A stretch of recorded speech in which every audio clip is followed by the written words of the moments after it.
ceremony would like to welcome you all to the seminar titled Gandhara Unwinding a History Treasure Trove. Buddhism has a rich connection with Pakistan.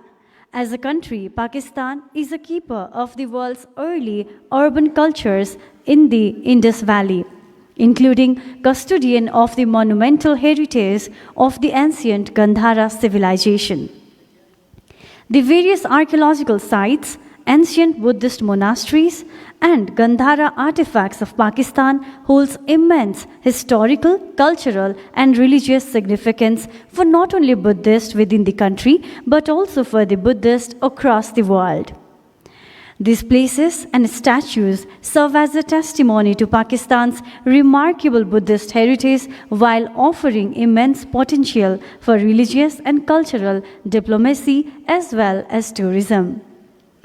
Embassy of Islamic Republic of Pakistan, which has always keenly undertaken efforts to promote Buddhist heritage of Gandhara civilization, has organized this event to unwind what Gandhara beholds for various segments of society.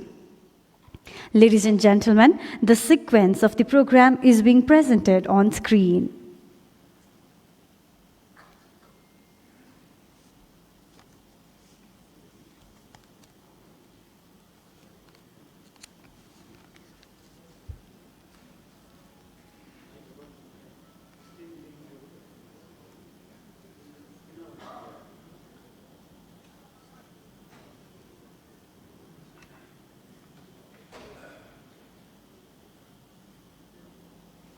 Thank you. Ladies and gentlemen, we would now formally begin the program with recitation of Holy Quran.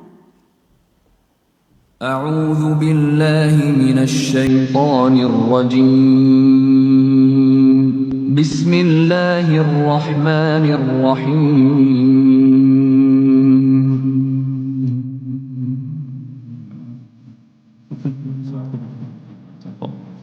الحمد لله رب العالمين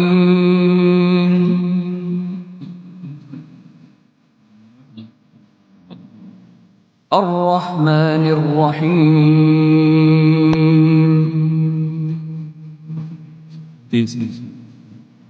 مالك يوم الدين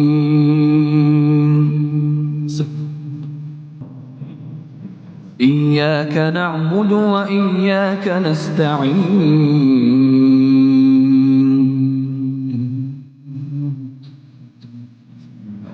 اهدنا الصراط المستقيم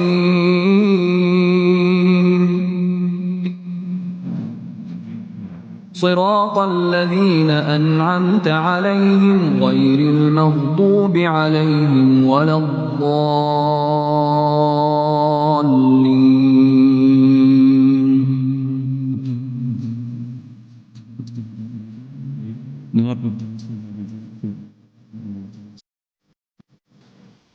صدق الله العظيم.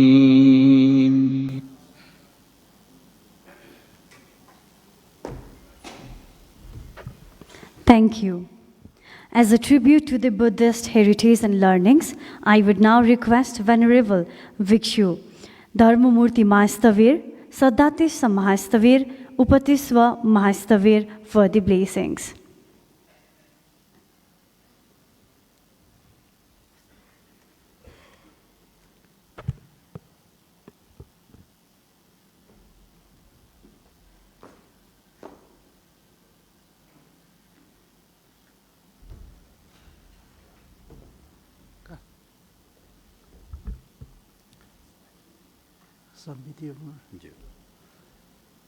Sabbityo vivajantu sabbarogo vinasato mate bhavantantarayo sukhi digayuko bhava bhavatu sabba mangalang rakhantu sabba devata sabba buddhanubhavena sada swati bhavantu te bhavatu sabba mangalam රක්ඛන්තු සබ්බ දේවතා සබ්බ ධම්මානුභාවේන සදා සෝත්ථි භවන්තු තේ භවතු සබ්බ මංගලං රක්ඛන්තු සබ්බ දේවතා සබ්බ සංඝානුභාවේන සදා සෝත්ථි භවන්තු තේ.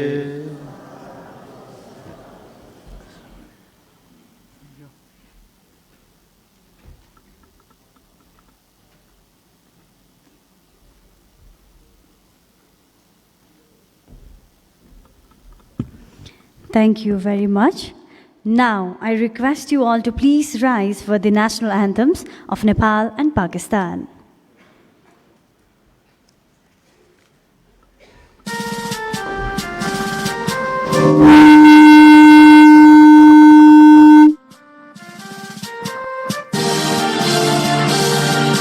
सायुथुङ्गा फुलका हामी एउटै माला नेपाली सार्वभौमै फैलिएका मेची महाकाली सायुथुङ्गा फुलका हामी एउटै माला नेपाली सार्वभौमै फैलिएका मेची महाकाली प्रकृतिका कोटि कोटि सम्पदाको आचला वीरहरूका राजधानी ज्ञान भूमि शान्ति भूमि तारै पहाड हिमाल अखण्ड यो प्यारो हाम्रो मातृभूमि नेपाल बहु जाति भाषा धर्म संस्कृति छन् विशाल अग्रगामी राष्ट्र हाम्रो जय जय Nepal.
Thank you so much.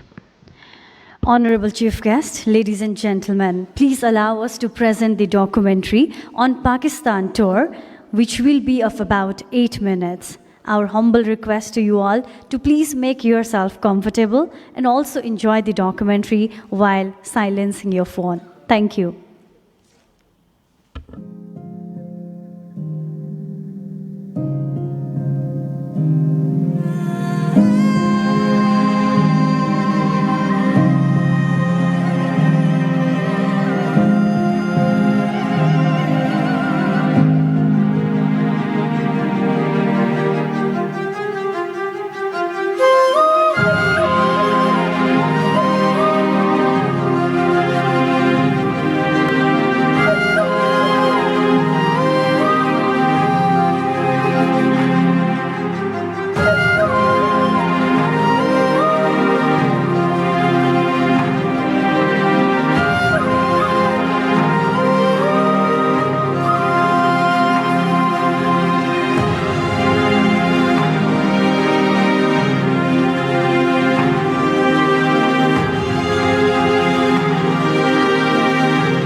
Pakistan's historical and indestructible role for interfaith harmony and tolerance has been highlighted in the world.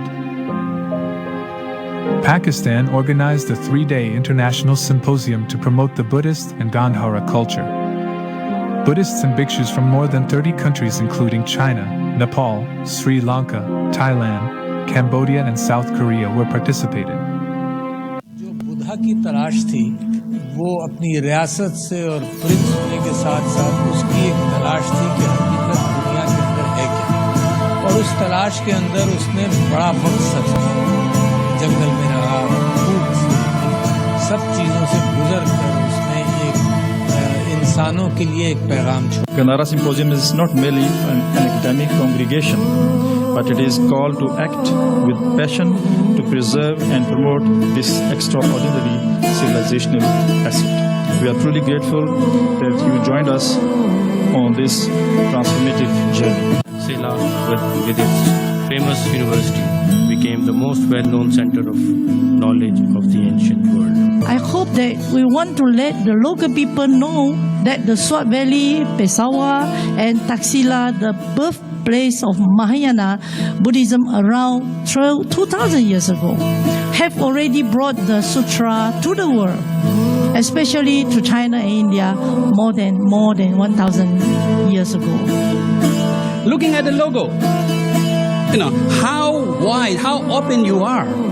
Logo itself, there's a G, Gandhara, and you have a not single living monk here in Pakistan, but at least the shadow of the monk is there.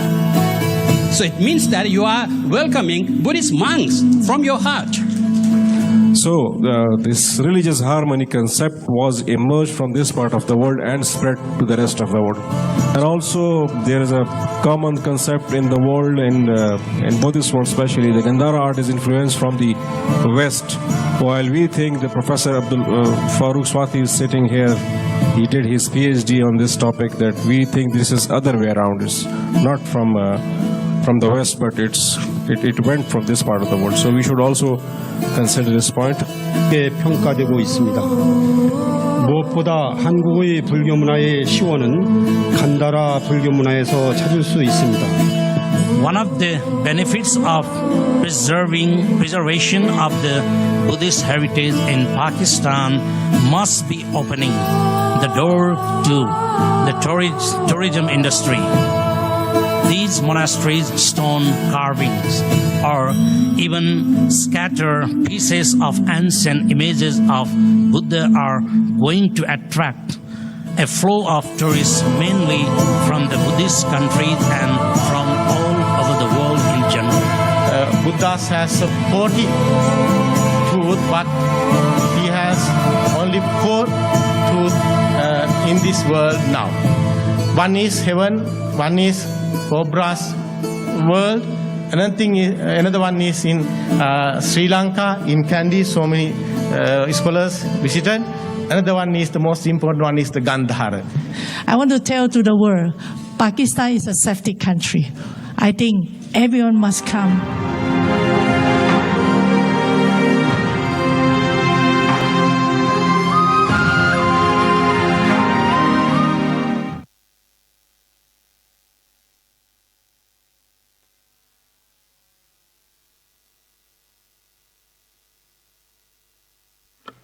Thank you so much for watching this documentary enthusiastically.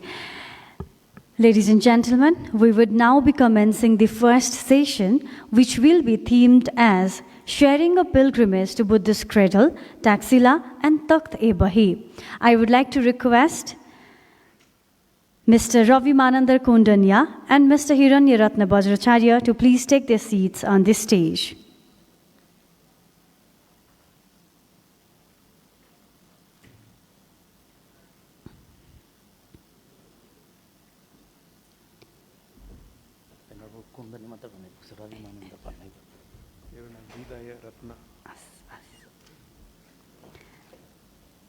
To introduce more, Vikshu Kondanya is a chief abbot of Buddha Bihar located at Vrikuti Mandap, Kathmandu.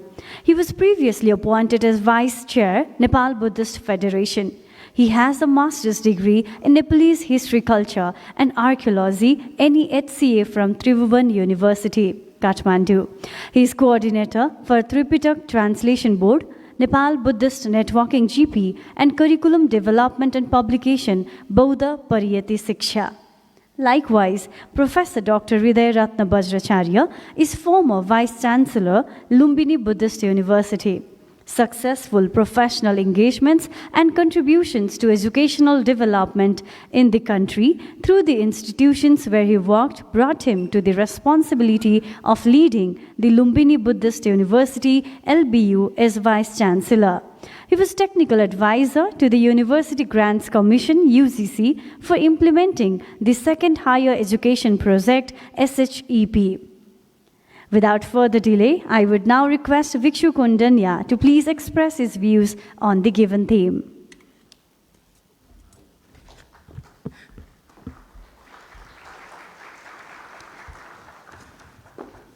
Namo tassa lokahitassa tathagatassa.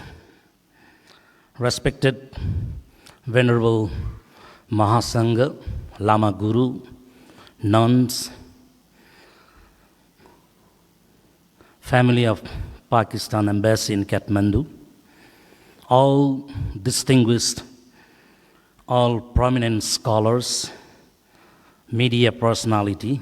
First of all, I would like to share very, very good morning and also welcome to Gandhara, unwinding a history treasure trove.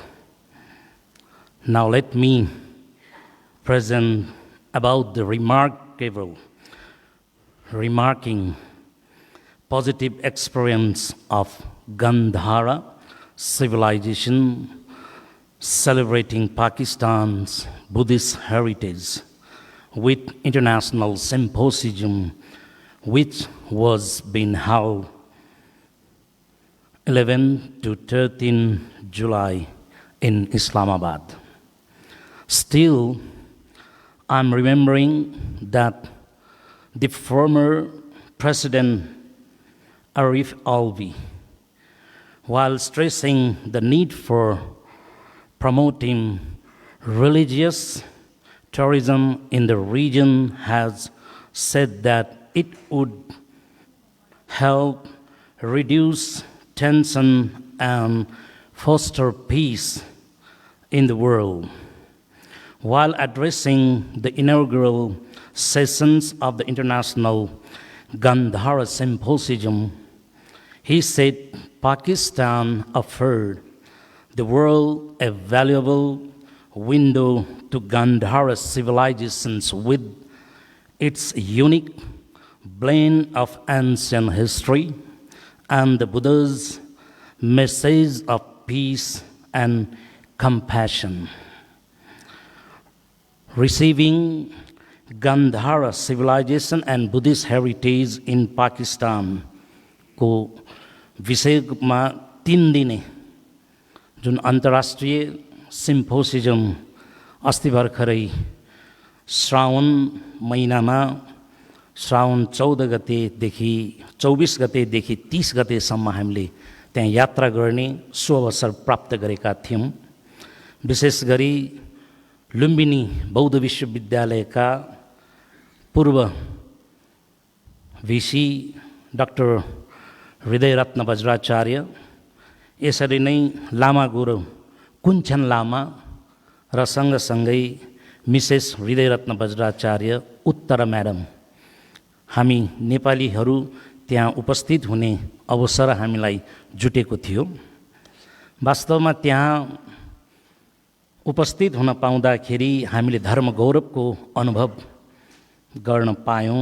विशेषतः एउटा थीमको रूपमा Pathways to Peace, Unveiling Pakistan's Buddhist Legacy, यसरी नै Gandhara Civilization, Celebrating Pakistan's Buddhist Heritage, Promoting Tourism, Creating Enabling Environment, Exploring the Spirit of Gandhara, Preserving the Past, illuminating the future विषय विभिन्न 20वटा पत्रहरू कार्यपत्रको रूपमा remark paper presentation भएको मध्ये नेपालबाट doctor हृदयेन्द्र Bajracharya र म स्वयं आफूले पनि पत्र त्यहाँ प्रस्तुत गर्ने हामीले सुअवसर पाएका थियौँ।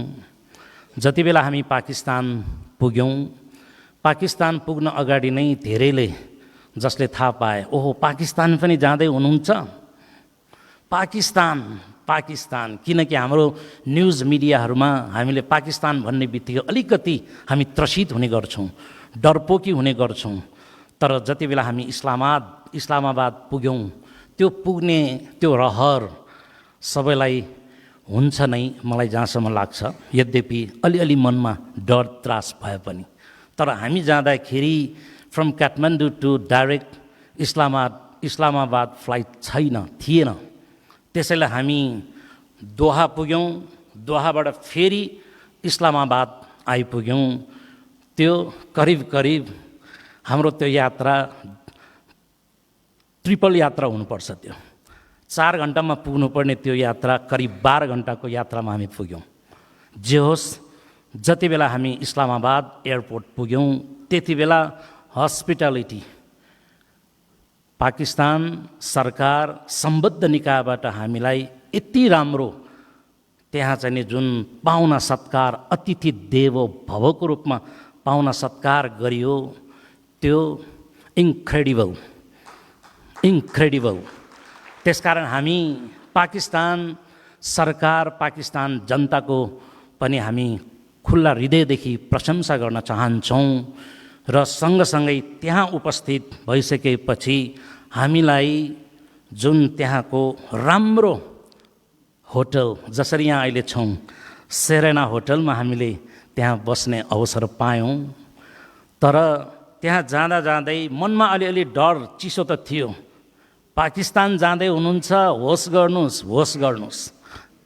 तर होस त गऱ्यौँ, खासै होस गर्नु परेन, किनकि त्यहाँ हामी जाँदादेखि त्यहाँ जुन सम्बद्ध जुन अब सेक्युरिटी फोर्सेसबाट समेत हामीलाई राम्रो व्यवस्थापन गरिएको हुँदाखेरि राम्ररी नै हाम्रो यात्रा त्यहाँ तय भयो। विशेष गरी 11 तारिकको दिन मैले अघि पनि भनिसकेँ, त्यहाँको जुन अहिले फर्मर प्रेसिडेन्ट आरिफ अलवी, उहाँको प्रमुख आतिथ्यत्वमा एकदम सभ्य र भव्य रूपमा सिम्पोजियम सक्यो।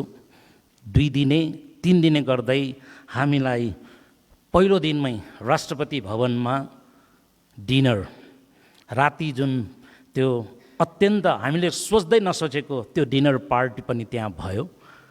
जे होस्, त्यसको लगत्तै त्यहाँ तक्षशिला म्युजियम र धर्मराजिक स्टुपा र सँगसँगै 13 तारिकको दिन जुन तख्त-ई-बई मर्दाना र पेशावर म्युजियमको जुन हामीले भ्रमण गर्ने अवसर हामीलाई जुट्यो, यो अत्यन्तै नै स्मरणीय पाटो, इन्क्रेडिबल टुर टु पाकिस्तानको रूपमा हामीले अनुभूत गर्न पायौँ।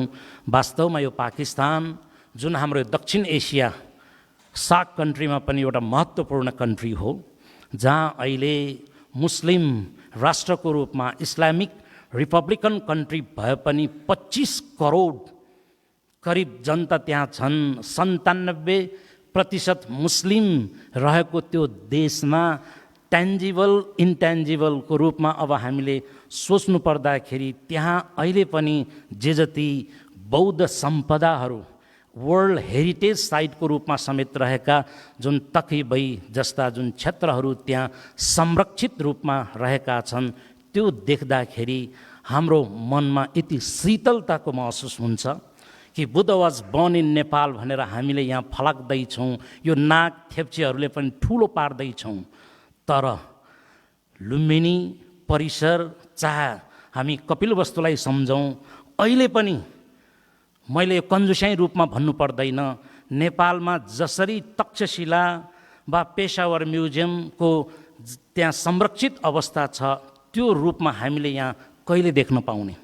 यो नेपाल सरकार, सम्बन्धित निकाय आज यहाँ हाम्रो संस्कृति मन्त्री पनि आइपुग्नु भएको भए यसरी अझ हामीले जोडदारका रूपमा हामीले पनि अलिकति Buddha was born in Nepal भनेर भित्र बाहिर खालि नाराको रूपमा मात्र होइन, जीवन्त रूपमा यो बुद्धसँग सम्बन्धित चाहे इतिहास चाहे हेरिटेजका कुराहरू छन् त्यसलाई समेट्न पाएको खण्डमा पाकिस्तानले जसरी आफू मुस्लिम राष्ट्र भएर पनि बुद्धसँग सम्बन्धित हेरिटेज सम्पदा क्षेत्रलाई जुन उचित संरक्षण सम्वर्धन गर्ने जुन प्रयास गरिरहेको छ त्यसबाट हामीले पनि एउटा सकारात्मक सन्देश सकारात्मक शिक्षा हामीले पनि बेलैमा प्राप्त गर्न सकेको खण्डमा नेपाली बौद्धहरूले पनि यो धर्मनिरपेक्ष राष्ट्र मुलुक नेपालमा नेपाल सरकारले पनि केही अवश्य पनि सकारात्मक जमर्को गरेकै छ भन्ने कुरामा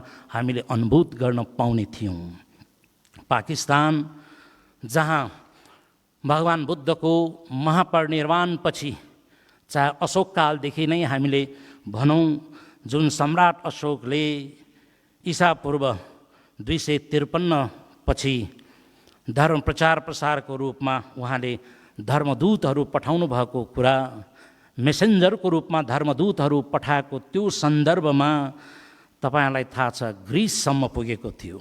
महारक्षित जो ग्रिससम्म पुगेको थियो, हिमवन्त प्रदेशमा हामी कहाँ पनि पुगेको भन्ने हामीले महसुस गर्न पाएका छौँ भने सम्भवतः त्यति बेलैदेखि पाकिस्तानमा बुद्ध धर्मको बीजारोपण भएको हामी मान्न सक्छौँ, जसलाई एउटा अथेन्टिक रूपमा हामीले भन्नुपर्दा अहिले पनि पाकिस्तान स्थित मानसेहरा जुन अहिले हजरा जिल्लामा छन् र सँगसँगै शहबाज भनिन्छ जुन अहिले पेशावरमा छ है। अब त्यहाँ प्राप्त जुन अशोककालीन शिलालेखहरूले यसलाई स्पष्ट गरेको हामी पाउँछौँ भने कालान्तरमा पाकिस्तान बौद्ध देश त रहेन र पनि त्यो जुन सिल्क रोडलाई हामी सम्झिन्छौँ, चाहे अफगानिस्तानसम्म हामी सम्झिन्छौँ, अफगानिस्तानमा रहेका त्यत्रा ठुला ठुला जुन ह्वेनसाङ फाइयानहरूले आफ्नो रेकर्ड्स यात्रा वृत्तान्तमा उत्कीर्ण गरे जस्तै अहिले त्यहाँ धेरै जुन सम्पदाहरू त रहेनन्। अफगानिस्तानमा अलि एक्सट्रिमिस्ट जुन अलिकति कट्टरपन्थी धार्मिक कट्टरपन्थीहरूले बामियान बुद्धहरू त ढाले, तर अफगानिस्तानका तालिबानहरू पनि ढले, यो त हामीले देखेकै हौँ। तर हाम्रो यहाँ कुरा रह्यो पाकिस्तानमा रहेका जे जति धार्मिक सम्पदाहरू बुद्ध धर्मसँग रहेका जुन विशाल भण्डारको रूपमा अहिले पनि त्यहाँ प्रिजर्भ भइरहेको हामी देख्छौँ। त्यहाँ विशेष गरी गान्धार जुन गान्धारको जुन भौगोलिक क्षेत्रलाई अहिले पनि हामीले त्यहाँको मानसचित्रमा हेर्दाखेरि पाकिस्तानमा जुन उत्तर पश्चिम भागमा रहेको त्यो पेशावर उपत्यका, स्वात उपत्यका जसलाई स्वात भ्याली पनि अहिले भनिन्छ, त्यो पनि अहिले त्यहाँ सुरक्षित रूपमा जुन रहेका छन्। पाकिस्तानमा जुन महान विशाल विस्तृत जुन त्यो कला बौद्ध कला गान्धार शैली जसलाई हामी बुद्धिज्मको अहिले पनि इतिहास पुरातत्वको अध्ययन गर्दाखेरि गान्धार शैली बिनाको जुन त्यो अध्ययन त्यहाँ अहिले पनि मूर्त नहुन सक्छ। कुषाण कालमै जुन गान्धार कला एउटा उच्च बिन्दुमा पुगिसकेको हामी चाहिँ नि त्यो तख्त ई बहीलाई हामीले त्यहाँ हेर्दाखेरि स्पष्ट हुने गर्थ्यो। भन्दाखेरि ईसाको पहिलो शताब्दीमै जुन बुद्ध मूर्तिहरू रोमन देवताको रूपमा चाहे एपोलोको रूपमा हामी देखौँ वा दोस्रो शताब्दीका जुन बुद्ध मूर्तिहरू त्यहाँ छेउमा उभिएका रक्षक मानिने जसलाई हामी वज्रपाणी भनौँ, ती अहिले पनि त्यहाँ संरक्षण भइरहेको देख्दाखेरि चाहे हर्कुलसको कुरा गरौँ, यस्ता इतिहासलाई हामीलाई यस्ता इतिहासले हामीलाई झझल्को दिने कुरा एउटा प्रमुख पक्ष रहेको छ भने तक्षशिला पाली साहित्यमा जातक साहित्यमा अहिले पनि हामीले अध्ययन गर्न पाएका छौँ कि एसियामै त्यति बेला एउटा राम्रो अध्ययन थलो एसियाकै एउटा प्रख्यात विश्वविद्यालय जुन तक्षशिला जहाँ एसिया र युरोपबाट समेत त्यहाँ अध्ययन गर्नेहरू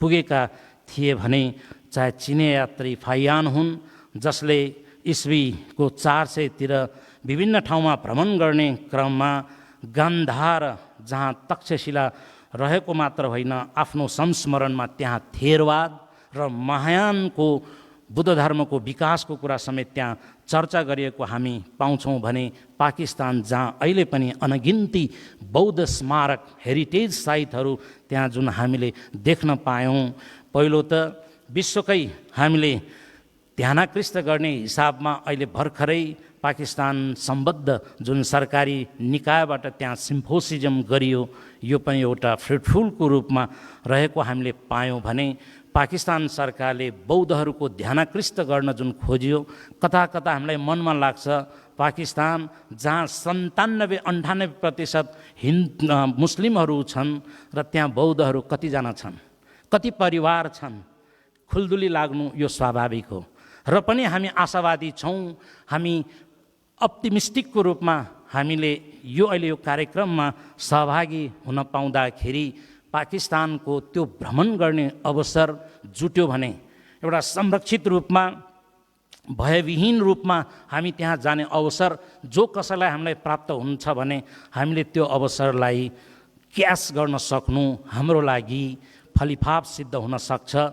पाकिस्तानको world heritage site Buddhist site मात्र होइन, अरू क्षेत्रलाई पनि पाकिस्तान एम्बेसी थ्रु सरकारको जुन विभिन्न निकाय मार्फत नेपाली बौद्धहरूलाई पनि त्यहाँ आकर्षित गर्न सकेको खण्डमा मलाई लाग्छ नेपाली हामीहरू पनि त्यहाँको सम्पदा क्षेत्र जुन पाकिस्तान सरकारले संरक्षण गरिरहेको छ त्यो हेरेर हामी पनि निकै प्रभावित हुन सक्छौँ। त्यसैले Pakistan is an important country in South Asia since ancient times from different perspectives. Along with others, it served as a pivotal, essential point of Buddhism. In fact, Pakistan is considered the name to two major civilizations of the world, the Indus and the Gandhara civilization. Buddhism in Pakistan took root in the 3rd century BC under the Mauryan Emperor Ashoka. His rock edicts in Mashura and Shahbaz Gari are evidence of the arrival of Buddhism in the region as early as middle of the 3rd century BC. The Buddhists proudly associate Pakistan with the Indo-Greek king Menander, who established an empire which stretched from the Kabul River Valley, was a patron of Buddhism, and in a way contributed to making of one of the major works of ancient Buddhist literature that is called Milinda Panya, Milinda Prashna. I would also like to add the Mahayana Buddhism, one of the most prominent branches of Buddhism today, is believed to have originated in the region of Gandhara. Anyway, Buddhism thrived until the 6th century when the religion began to decline after the invasion by Alkhon-Huns. The Gandhara region has long been crossroad of different cultural influences.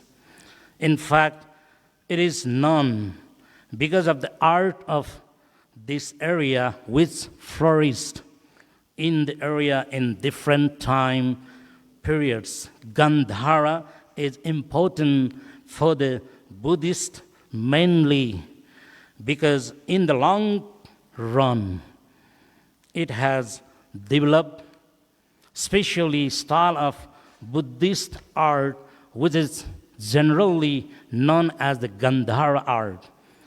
And surprisingly, the field of style of art is roughly connected with the evolution of Buddhist art. The Gandhara art is known to the world mainly because of its impressive impression of the Buddhist legends. The Gandhara school incorporated many motifs and techniques from classical Roman art, including wine scrolls, syrups bearing garlands, tritons, and centauras. Past is past. It is pleasant that government of Pakistan is now dedicated to preserving the Buddhist heritage in the country, and there are various Buddhist sites, stupas, monasteries, vihara, settlements, caves, rocks, carvings, and inscriptions are scattered all over Pakistan, such as the Takshashila Buddhist Museum, the Fasting Buddha in the Lahore Buddhist Museum, Takbahi in Khyber Pakhtunkhwa, and the stupa in Swat Valley and Gilgit Baltistan. One of the benefits of the preservation of the Buddhist heritage in Pakistan must be opening the door to the tourism industry. These monasteries, stones carving, or even scattered pieces of ancient images of Buddha are going to attract a flow of tourists, mainly from the Buddhist countries, from all over the world in general. So beautiful are picturesque mountains and hills sparkling like rushing rivers, and seemingly endless lush trees and foliage, whole stories and epics from the Buddhist tradition that can be captive visitors. I would like to finish words of the Buddha. Happiness will never come to those who fails to appreciate what they already have. Again, I would like to finish my thanking you all. Bhavatu Sabbamangalam.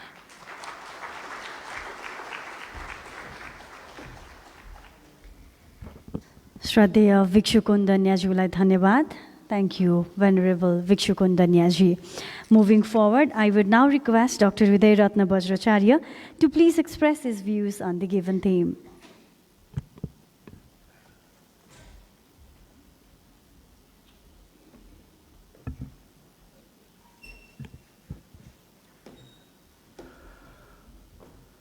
Namo Buddhaya, Namo Dharmaya, Namo Sanghaya, Namo Ratnatriyaya. Buddha, as we know today, represents knowledge, wisdom with compassion. Dharma, as we know, is the law of nature, law of life that we cannot avoid, and if we do anything against, then we will have to follow the consequence. And Sangha is coming together, sharing the values for peace and happiness for all. Your Excellency, the Ambassador of Pakistan to Nepal, the high staff from the embassy, venerable monks and nuns, ladies and gentlemen, I would like to first of all convey my gratefulness and thanks to the government of Pakistan, and I really highly appreciate with gratefulness for the support provided by the Embassy of Pakistan in getting me to Gandhara. And I always uphold the spirit and the activism of Om Charan Amartya Sir.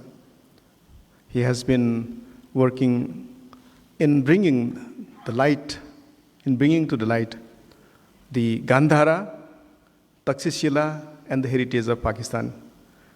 Since I read his book, I had the privilege to write the preface also to the book.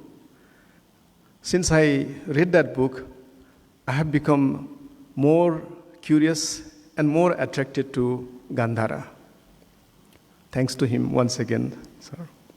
And that is how I'm linked to all of this. But nonetheless, Takshashila, the Sanskrit word is Taksha Shila. Taksila, as it is called now. This evokes the university of that time. It's a Takshashila Mahavihara. Mahavihara are educational institution. I really wondered about Takshashila and wished to really visit Takshashila. Being a person in education, that is my pilgrimage. That was my dream, going to see Takshashila. Because Takshashila, it had epitomized world civilization, world development of its own. The whole development during Ashokan time, Chandragupta Maurya, and afterward, I presume maybe Takshashila was on the process of development even the time of Buddha, because Jivaka, the medicine, the doctor of the Vaidya of Siddhartha Gautama, it is said he had studied in Takshashila. He was associated with Takshashila. So most probably Takshashila is very, very ancient. It must be symbol of, it must be a place of development of that area, of that heritage, development of that heritage. Even the concept of Buddha Dharma Sangha probably might have associated with Takshashila. We have many other dignitaries from Takshashila. Panini, he was from Takshashila. Chanakya, also from Takshashila. So many other people. I presume many people from Nepal, what we call Nepal today, must have gone to Takshashila for study. And many scholars from Takshashila must have come to Nepal also, because our heritage is also very old. Our heritage also connected with the development, the Sindhu Ghati Sabhyata we are associated with. So going to Takshashila was a dream come true to me. And when I was planning to visit Takshashila, my wife, she said, "Oh, you are going alone, I also like to come." I requested the embassy, and they have granted me permission to let my wife accompany me. She also enjoyed visiting and joining the symposium and also visiting Takshashila. When we visited Takshashila, of course, we could not see the university, but we have a glimpse of what it might have been by visiting to Takshashila Museum. It was great. 2,600 years ago or more than that, you imagine the world that time. And in that time, the production that has come in the society in the form of iconic development, in the form of sculpture, that was great. I was really asking, when reading book by Om Charan sir, I was really wondering what might have happened to those people who live in Pakistan, now Pakistan, with those concept, with those skill. If the world had got the chance to develop from where it started without any disturbance, my goodness, can you imagine where that world would have been? But nonetheless, if that is valuable thing, if that is grateful thing, then it must be there in the social thinking, in the value of the, and also in overall thinking, overall perception of the people. It must be surviving there somewhere else. That was my question. And I wanted to see that in Takshashila. Our visit was very short, so we could not really interact with people there and see what is there. But nonetheless, we got the opportunity to interact in the symposium. And in the symposium, what the feeling you have? And the feeling is, well, everybody upholds peace, everybody upholds friendship, everybody upholds goodwillness towards all. So the other psyches created by media, by different groups of people, I presume they are really not in a rightful mind. That's why they got lost, they got confused, and are bringing so many confusions and so many remorseful words, that kind of things.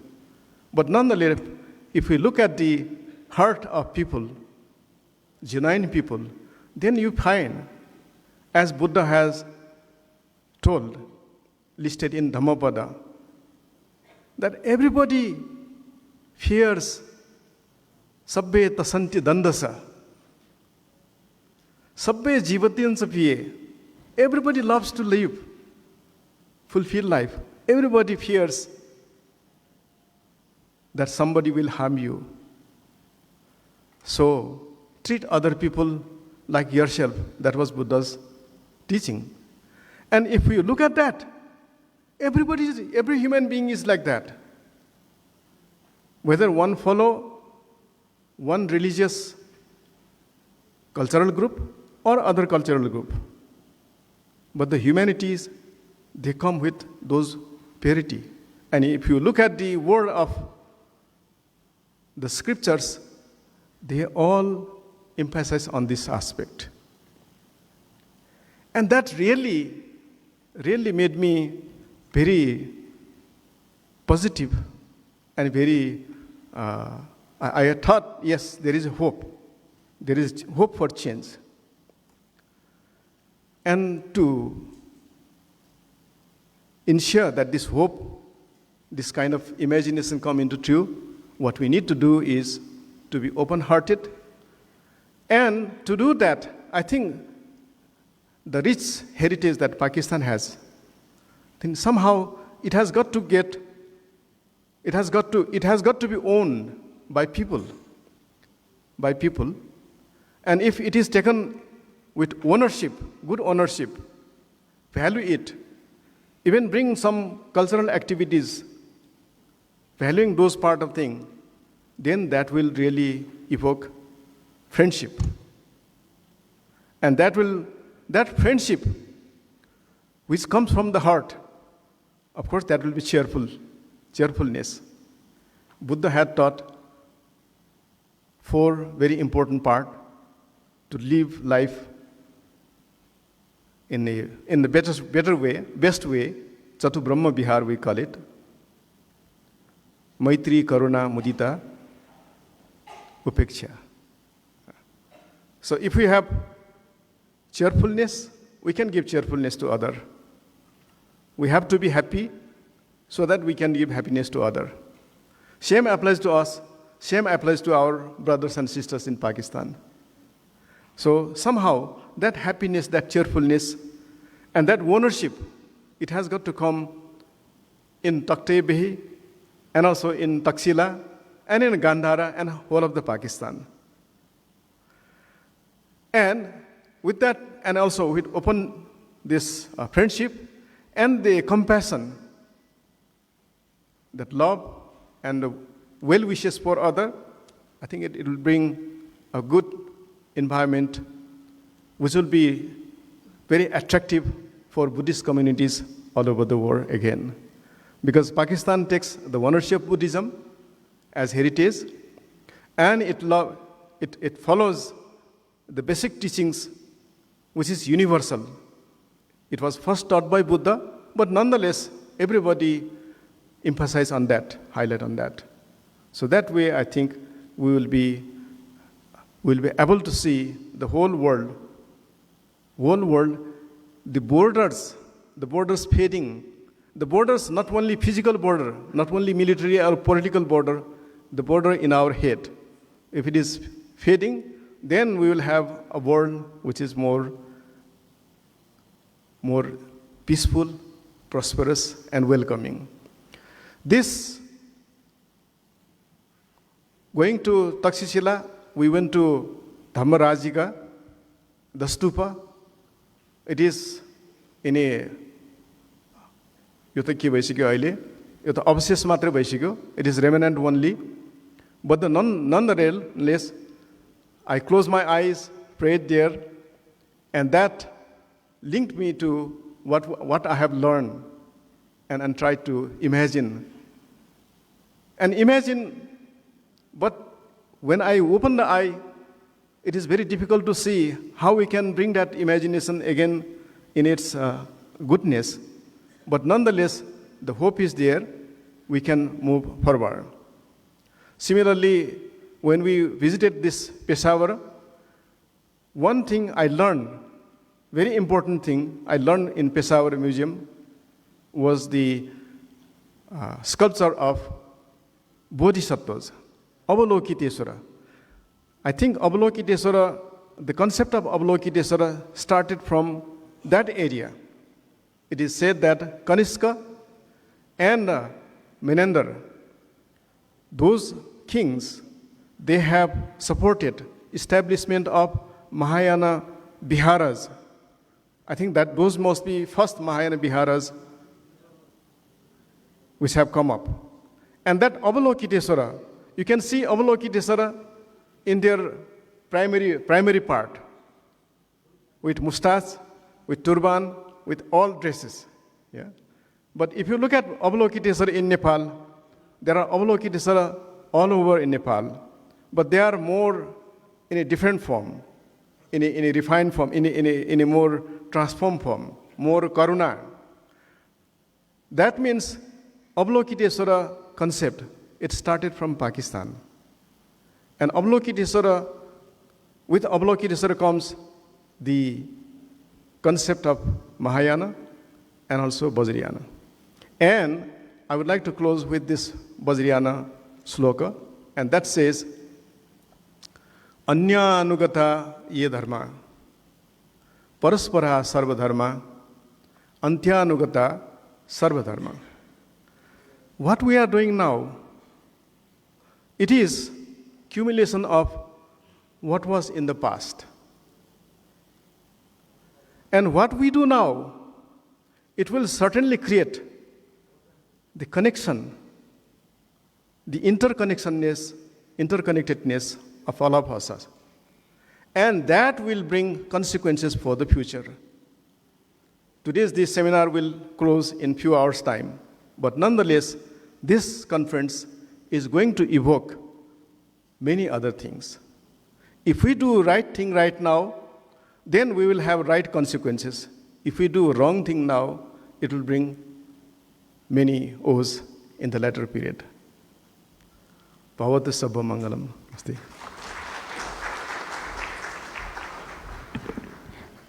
Thank you, Professor Bajracharya. With this, we have come to the end of first session themed as Sharing a Pilgrimage to Buddhist Cradle, Taxila and Takhte Bahi.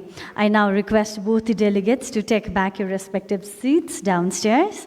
Thank you so much. With this, now we move to the second session, which is titled as Gandhara's Intellectual Contribution in Buddhism.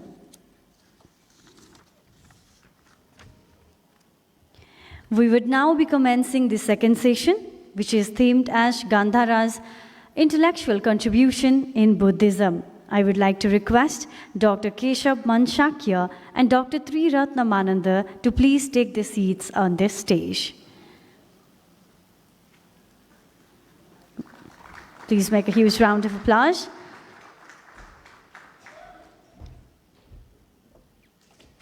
To introduce more, let me begin with Dr. Keshav Manchakia. Dr. Keshav Manchakia is PhD in Development Economics. He is the former Minister of Science, Technology and Environment, former Vice Chairman of Lumbini Development Trust, Buddhist scholar and social inclusion activist. Likewise, Dr. Triratna Manandar is PhD in Buddhist Studies and affiliated with organizations as Buddhist Youth Group, Sri Kirti Buddhist Center, Nepal Bauddha Pariyati, Dharmodaya Sabha, and Nepal Red Cross Society. He is also a well-known author of several recognized writing papers, articles, and books. Without further delay, I would now request Dr. Keshav Manchakia to please express his views on the given theme. I also would like to notify you that you have been provided with 10 minutes time.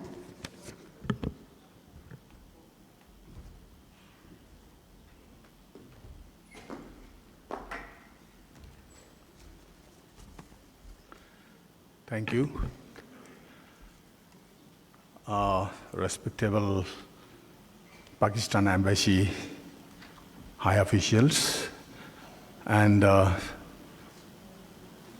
Pante सबैलाई वन्दना गुरुमाहरुलाई वन्दना यहाँ उपस्थित सबैलाई मेरो जोजोलोपा नमस्कार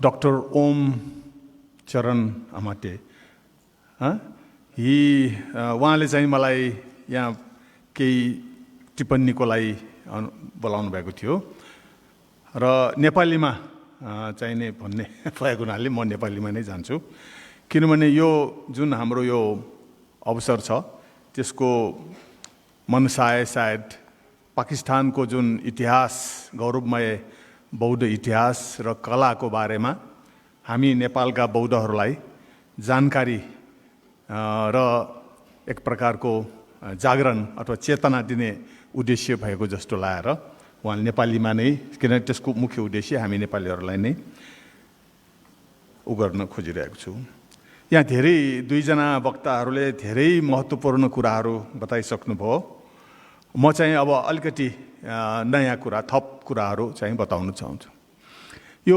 पाकिस्तानमा अथवा गान्धारा अफगानिस्तान पनि आउँछ यो area भनेको पाकिस्तानको उत्तर पश्चिम एरिया र अफगानिस्तानको उत्तर पूर्वी एरिया मिलाएपछि त्यो गान्धारा क्षेत्र बन्नु रहेछ त्यसमा चाहिँ यता माथि इन्डस रिभर अथवा सिन्धु नदी बग्छ उत्तरबाट तल दक्षिण र उता काबुलबाट अफगानिस्तान काबुल नदी बग्छ यो दुईटाको चाहिँ उपत्यका मिलाउँदाखेरि त्यसलाई गान्धारा भन्दो रहेछ र त्यहाँ चाहिँ नि बुद्ध धर्मका एकदम महत्त्वपूर्ण ऐतिहासिक घटनाहरू घटेको र विकास भएको हामी देख्दछौँ तर अहिले चाहिँ नि त्यो सबै खण्डहर र अवशेषको रूपमा छ तर यसलाई पाकिस्तान सरकारले त्यसको संरक्षण गरेर आफ्नो त्यो जुन ग्लोरियस हिस्टोरी अथवा गौरवमय इतिहासलाई बचाएर उहाँहरूको एउटा पहिचान विश्वमा चाहिँ अहिले प्रोजेक्सन गरिराख्नु भएको छ यसमा मैले भर्खरै सँगै बस्नुहुने सायद अनरेबल चार्ज अफेयर्स हुनुहुन्छ के अरे उहाँले सोधे पाकिस्तानको अर्थ के हो भन्दाखेरि उहाँले भने पाकिस्तानको अर्थ पवित्र पवित्रता पवित्र देश भन्ने खालको अर्थ आयो मैले पनि सुनेको थिएँ पाकिस्तान भनेको शान्तिको लागि शान्ति मैले सुनेको थिएँ तर त्यसको खास अर्थ चाहिँ नि उर्दूमा पवित्र रहेछ अब यो पवित्रको कुरा चाहिँ म अलिकति कसरी गर्छु भने अघि पनि कुरा आयो यो गान्धार अथवा पाकिस्तानका जुन बिहारहरूमा महायान धर्म सुरु भएको थियो कुषाणको टाइममा कनिष्कको राजाले त्यो झन्डै झन्डै 20-2100 वर्ष अगाडि त्यहाँ चाहिँ नि अहिले अन्वेषण गर्नेहरूले एउटा जापानिज रिसर्चर्स उनीहरूले चाहिँ नि त्यहाँको टुक्रा टाक्री जुन ग्रन्थहरू कता कतै भेटिएको छ traces of Gandhara Buddhist manuscript भनेर एउटा लेख हिजो मात्र मैले यसो आज केही बताउनु पर्ने यसो हेरेको थिएँ र त्यसमा र एउटा सानो हिजो मैले युट्युब पनि खोलेर हेरेँ गान्धाराको बारेमा त्यसमा के भेटायो भन्दाखेरि मैले त्यो किताबमा पनि हेरेँ, त्यहाँ चाहिने खरोष्टी भाषामा खरोष्टी लिपिमा संस्कृत भाषामा लेखेको एउटा ग्रन्थको बारेमा चर्चा रहेछ। त्यो के हो त भन्दाखेरि हामी चाहिँ नेपालमा, हाम्रो काठमाडौँमा जति पनि हाम्रो शाक्यहरूको बिहारहरू छ, 200-300 बिहारहरू छ, त्यसमा 50-100 त अझै जीवित नै छ।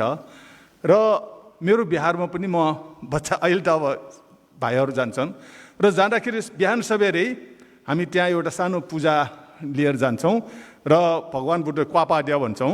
त्यसको अगाडि एउटा घन्टा हुन्छ, त्यो घन्टा बजाउने, अर्को हातमा हामी त्यो चौरीको पुच्छर हामी च्वामुवा भन्छौँ, त्यो चाहिँ नि भगवान् बुद्धलाई त्यसले घम्काएर घन्टी बजाएर मन्त्र पढ्छौँ। त्यो भनेको खटपारमिता, दान बले न समरगत बुद्ध दान बलादि त ताण्डर सिंह भन्छौँ।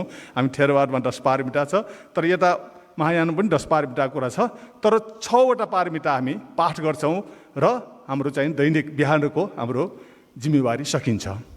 यो 6वटा पारमिता के हो त भन्दाखेरि यो खरोष्टी लिपिमा संस्कृत भाषामा लेखिएको हुनाले त्यसमा आशय के छ भन्दाखेरि यो पारमिताको जुन सूत्र छ त्यो गान्धारी एरियामा महायानको सुरुवात गर्दाखेरि लेखिएको हुनुपर्दछ।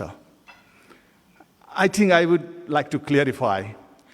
Even today in Kathmandu Valley, we have hundreds of monasteries. And early in the morning, in the monastery, we go. And then we have a bell in left hand and a yak tail in the right hand. And then there is a Buddha statue.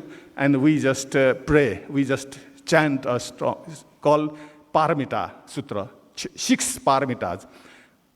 पारमिताको अर्थ चाहिने के छ भन्दाखेरि in English meaning of paramita is perfection.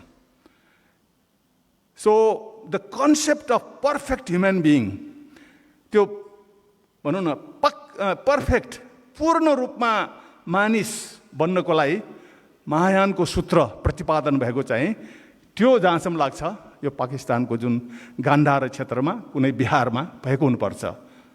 Kharosthi लिपि संस्कृत भाषामा त्यो पाठ चाहिँ नि त्यसबेलादेखि कुशानको समयमा 2000 वर्ष अगाडिदेखि त्यो आउँदा आउँदै नेपालभित्र पसेर काठमाडौँका चाहिँ बिहारहरूमा पनि हामी काठमाडौँमा पनि करिब 2000 वर्ष अगाडि नै बिहारहरूमा महायान आएको। Entry of Mahayana in Kathmandu Valley monasteries 2000 something that years. त्यो महायान आउँदाखेरि त्यसको सबभन्दा महत्त्वपूर्ण पाठ भनेको त्यो खटपारमिता रहेछ। त्यसकारण अहिले पनि even now we chant from 2000 years back and that perfect human being. So you said pavitra, pak, pavitra भन्नु र its equivalent is perfect human being. When you clean, concept of Buddhism, when you clean your mind, then you become a perfect human being. So paramita. So the concept of यो पारमिताको अवधारणा चाहिँ नि खटपारमिताको पढ्ने जुन हामी पढ्छौँ संस्कृतमा त्यो पाकिस्तान अथवा गान्धारमा लेखिएको हुनुपर्छ र त्यो चाहिँ 2000 वर्ष अगाडि त्यो चाइनामा पनि गयो हैन, जापान कोरियामा पनि गयो र त्यो काठमाडौँमा पनि आएर काठमाडौँमा बिहारमा महायान हुँदाखेरि हामी पढ्ने अहिलेसम्म पनि पढ्छौँ। कतिपय यहाँहरूमा थाहा होला हामी बिहान चाहिँ नि बिहारमा पढ्छौँ। त्यसकारण यो अहिले पाक भन्ने शब्दसँग र हाम्रो पारमिता शब्दसँग गाँसेको यो concept of perfect human being भनेको महायानको जुन एउटा के भन्ने त्यो डिस्कोर्स छ अथवा त्यसको व्याख्या छ त्यो चाहिँ यहाँबाट आएको हुनुपर्छ। भन्नेको मतलब महायानको सुरुवात यो गान्धार एरियामा भयो र यहाँबाट नै नेपालसम्म पनि आइपुग्यो, भारतमा पनि आइपुग्यो र साथसाथै चीन, जापान र किनभने अहिले पनि हेर्छौँ बुद्धिस्ट उसमा महायानले ढाकेको देशहरू धेरै ठुलो छ, धेरै सङ्ख्यामा बुद्धिस्टहरू महायान पनि छन्।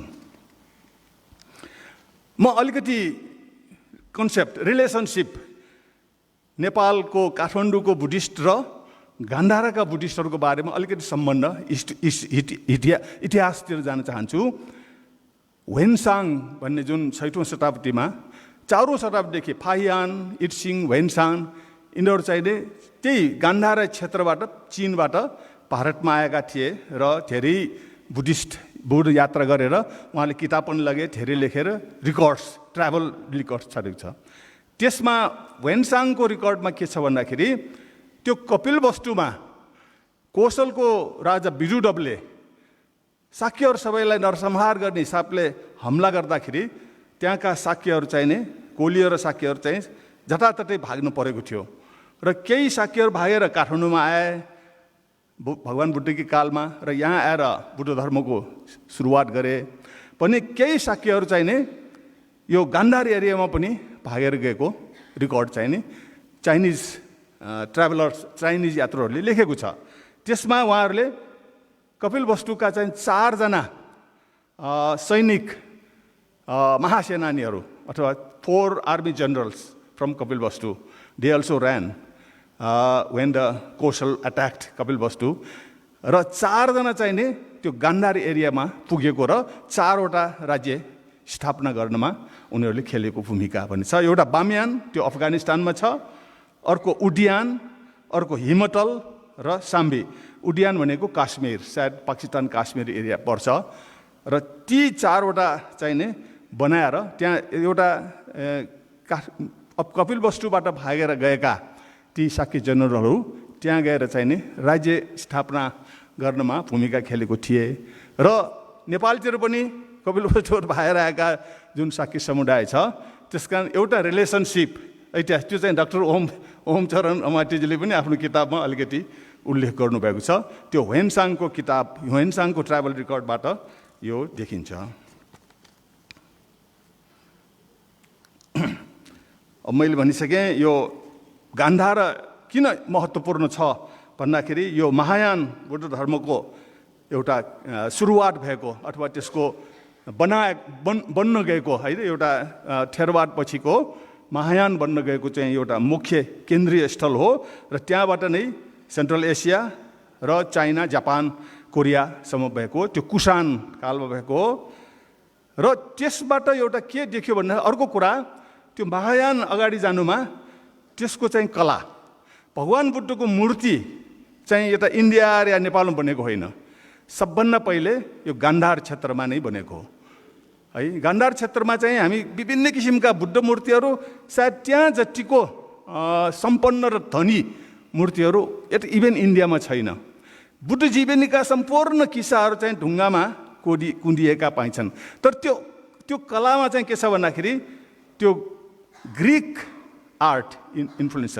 त्यस कारण त्यसमा हेरेर एउटा ग्रिक आर्यन अथवा ग्रिक इन्डियाको चाहिँ नि मिश्रणहरू पाइन्छ र त्यो चाहिँ नि झन्डै 400 वर्ष जतिको दौरानमा त्यो कुसान इम्पायर चाहिँ नि कुसानको साम्राज्य चाहिँ पेसावर भन्ने ठाउँमा राजधानी थियो, त्यहाँबाट चाहिँ नि एउटा थेरवादबाट महायान निर्माण हुँदाखेरि यो गान्धार क्षेत्र चाहिँ निले ठुलो ऐतिहासिक भूमिका खेलेको देखिन्छ।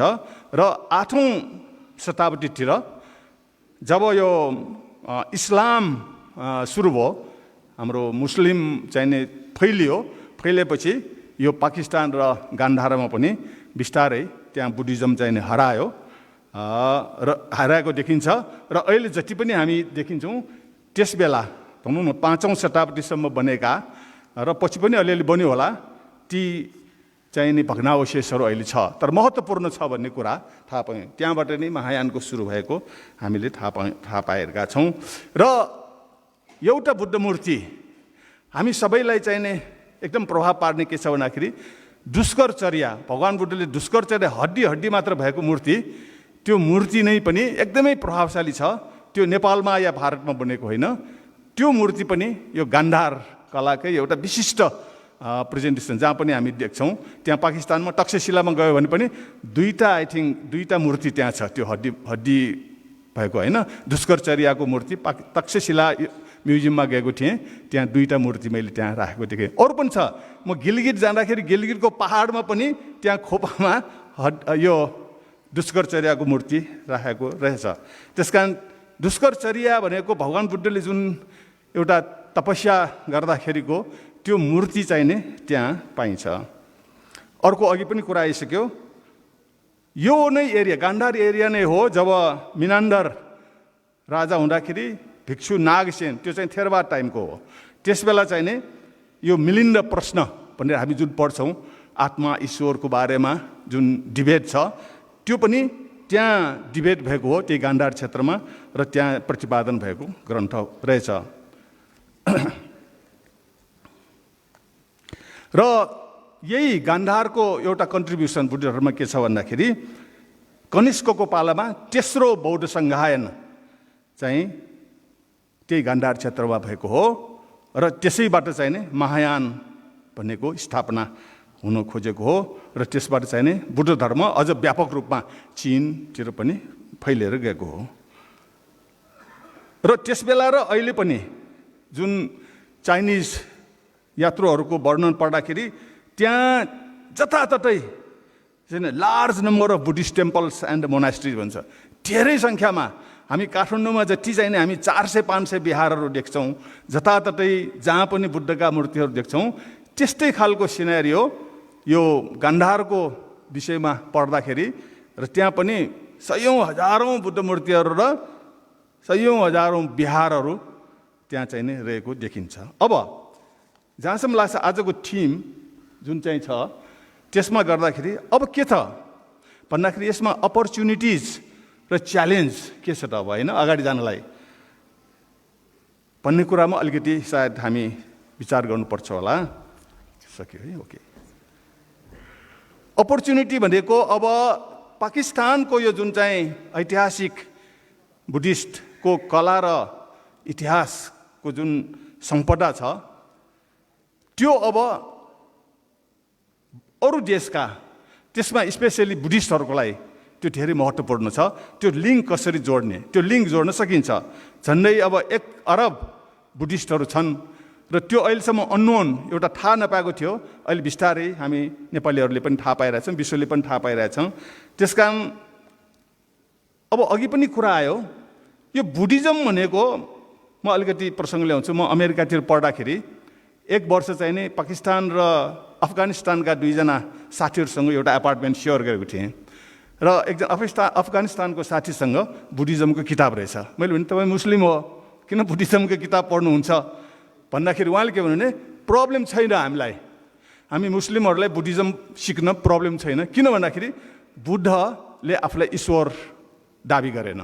Buddha didn't claim that he is a गड। सो उहाँ चाहिँ एउटा सेन्ट हो, एउटा विद्वान मान्छे, एउटा पवित्र व्यक्ति हो। त्यस कारण उहाँको कथा मार्क्सको अथवा कुनै विद्वानको किताब पढे जस्तै बुद्धको कुराहरू पढ्नलाई मुस्लिमहरूलाई कुनै समस्या छैन। त्यस कारण बुद्धिज्मको जुन प्राग्मेटिक यो चाहिँ अर्थोडक्स अथवा अतिवादी सोच छैन बुद्धिज्ममा, एउटा मध्यम मार्गी सफ्ट र त्यसमा ईश्वरको कन्सेप्ट छैन। त्यस कारण इस्लाम र बुद्धिस्टहरूको बिचमा एउटा हार्मोनियस रिलेसन हुनसक्छ।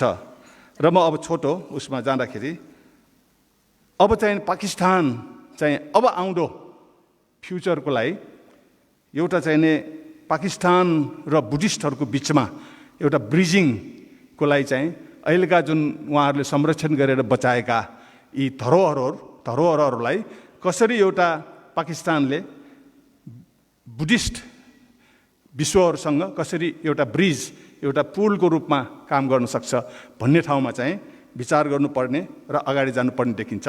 म एउटा अर्को उदाहरण, यो डिलेमा चाहिँ अहिले इन्डोनेसियामा पनि छ।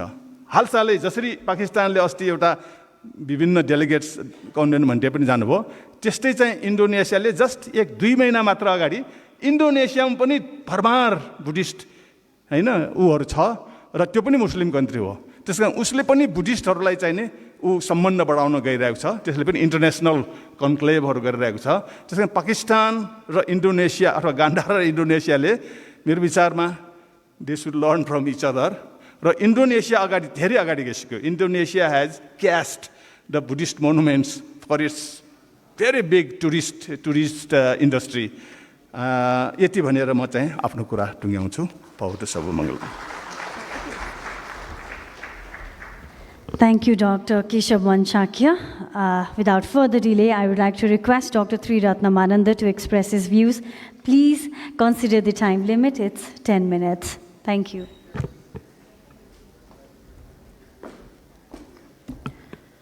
Thank you. Namo tassa bhagavato arahato samma sambuddhassa. Honorable Chief Guest of this program, venerable monks, nuns, one to all, and participants of this program. It is great pleasure to have this noon to present something about the Pakistan, especially on the Gandhara. I am not a scholar on the archaeology and Pakistan issues, but as a student of Buddhism, and especially the student of Pariyati, I came to know the Gandhara and Takshashila from very beginning of the study in Pariyati education. Pariyati education, which was originated some 60 years ago in Nepal. The originator, the propounder was the Venerable Buddhaghosa Mastavir. This Pariyati education disseminates different types of teachings of the Buddha. Among them, the art and architectures of the different countries also has been kept in the text. So, as a student of Pariyati, I came to know about the Takshila, which now it is pronounced in English, but actually it is Takshashila. Takshashila actually is the very important education hub from very beginning. And from Jataka time, Jataka is the previous birth story of the Buddha. There were so many princes who went to Takshila at the time of Jataka as a bodhisattva to learn different types of education there. And at the time of Buddha, Prasenjit Kaushal also was trained in Takshila. With him, there was a Mahali Lichavi and Bandhula Mallika. Later on, Prasenjit Kaushal appointed Bandhula Malla as the commander-in-chief in the Kaushala. So Takshila is a prominent place at the time of Buddha also, and even before the Buddha's time. There was a relation of Buddhism in Takshila at the time of Buddha. Because Bimbisara, who is the king of Magadha at the time of Buddha, has friendly relationship with the king Pakusati of the Takshila. It is said that they were the pen friend, because there is distance, very far distance between Takshila and Magadha, now Patna in India nowadays. So they have not met physically, but they have relationship as the pen friend. So as a well-wisher, as a great friend, Bimbisara, when he came with contact with Buddha, he became devotee of Buddha. He became disciple of Buddha.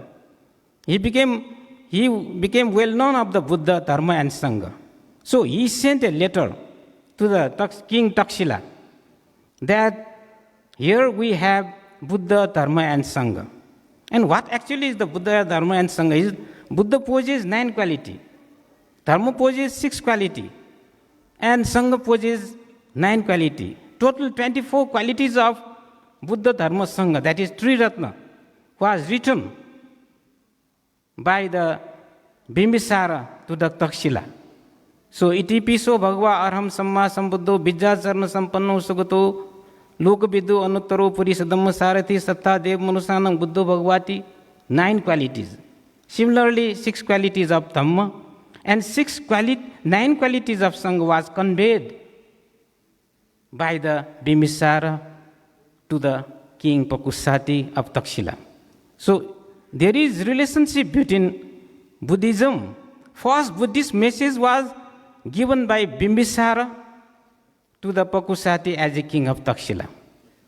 So Takshila, later on the proximity with not so far distance with Takshila is the Gandhara. So Gandhara is well known by almost all the archaeologists, artists. It is the hub of the art where the Buddha's image was originated. It is called in this way. Gandhara and Kashmira. This is the place where Ashoka sent messenger. As a Dharmaduta Mandala, Ashoka sent Majhantika Thera there. And with this, the Gandhara have opportunity to learn about the Buddha's teachings. And so later on, the Milinda, King Milinda, also ruled in somewhere, it is said it is the place that is near to Afghanistan, that is called the Sagala in Pali literature. It is also called Sialkot in Pakistan. The Milinda, with dialogue with Nagasena, became Buddhist monk. The king became Buddhist monk, and there then developed a special type of Buddhism that is called the Greco-Buddhism. Greco-Buddhism is also one of the product of the Gandhara. And later on, there is also one important incident which has been told by several scholars here about the Kanishka. Kanishka organized fourth council. Actually, there are two types of fourth council. One belongs to the Theravada tradition and another belongs to the Sanskrit Buddhist tradition. In Theravada Buddhist tradition, fourth council was performed in the Sri Lanka at the 1st century. At the same time, that is at the 1st century, the Kanishka also performed with patronage of Kanishka, the fourth council was performed. It is also called fourth council. And at that time, all the Tripitaka literature which is written, which was generally recited in Pali, has translated in Sanskrit, and they are made a 3 lakh verses. 3 lakh verses in this council. So in this way, Gandhara has very living tradition of Buddhism at that time. So Pakistan, which is our neighboring country, we came to know that there are so many tangible heritage nowadays. So it is very great pleasure for us, for Nepal, to know the important heritages which are extant at this time also. And actually, we all are eager to know about it and eager to go there. But one thing is that the tangible heritage is not sufficient.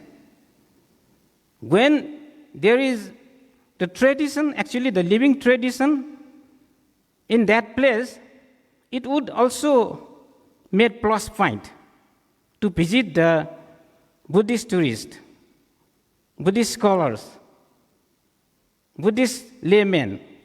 So it is very important to introduce intangible heritage, that is living tradition. We should have to, the Pakistan government have to make, in my opinion, to introduce the living tradition there. As we, in the beginning of this session, one of the monk, who is Sugandha Mahathera of Nepal, he said that not a single monks are there nowadays in the Pakistan. I found information about the population of Buddhists in Pakistan. there is only 65 family, not exceeding the 3-digit. Only 1,000 population are Buddhist here. There is no Bihara. There is no meditation center. There is no monks. Without this, how living trend, living tradition can be developed? So it is better. We expect, we Nepalese, were the people of birthplace of Buddha. We wish that the government and the people of the Pakistan will make effort to install or to start the living tradition in Pakistan, because Gandhara, Takshashila, Rawalpindi, all are the monuments which belongs to Buddhism, which is the tangible heritage. So tangible as well as intangible heritage or a living tradition is necessary in order to promote tourism as well as for peace and proper prosperity. Thanks very much. Bhavatu Sabha Mangalam.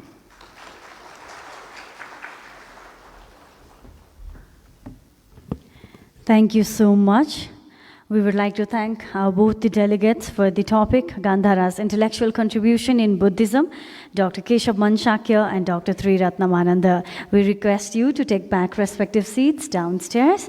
Before we proceed to the third session, we would like to announce for a short break of 10 minutes. It is 12:33 now, so let's hope we come back by 12:43. It's a short 10-minute break. 10 मिनटको हामी break announce गर्न चाहन्छौँ। यहाँलाई एकपटक fresh भएर फेरि यो हलभित्र फर्किदिनु अनुरोध गर्दछु। 12:43 देखि 45 सम्म कृपया फर्किदिनु हुन हामी अनुरोध गर्दछौँ। हामी शार्प टाइममै सुरु गर्नेछौँ। धन्यवाद। सी you.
Good morning, ladies and gentlemen. My name is Aftabur Rahman Rana.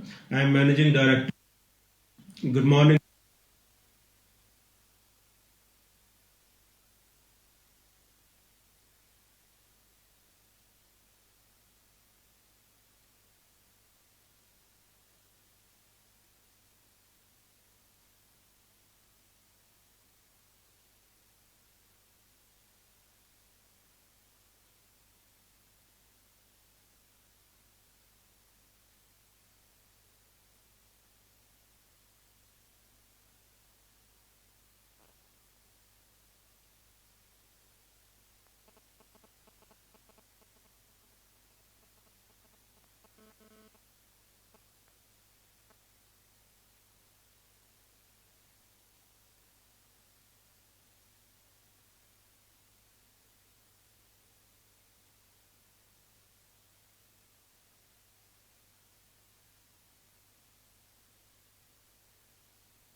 Good morning, ladies and gentlemen.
Good morning, ladies.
कृपया हल बाहिर रहनुभएका महानुभावहरूलाई भित्र आइदिनु हुन अनुरोध गर्दछु। कृपया आफ्नो स्थानमा आसन ग्रहण गरिदिनुहोला। May I request all the delegates to come inside the hall and join for the next session. We had called for a short break, which is over now. Please come back to the hall and be seated in respective seats.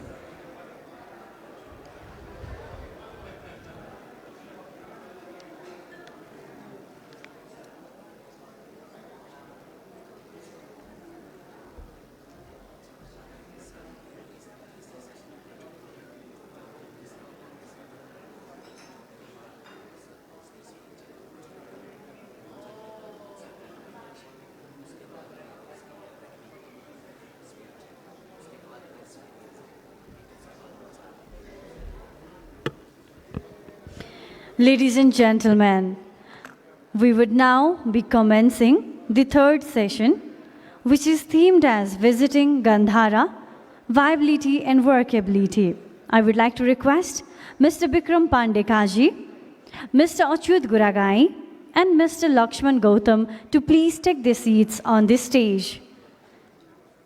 Ma Vikram पाण्डेकाजीज्यू, Achyut गुरागाईज्यू र लक्ष्मण गौतमज्यूलाई स्टेजमा आसन ग्रहण गरिदिनु हुन अनुरोध गर्दछु।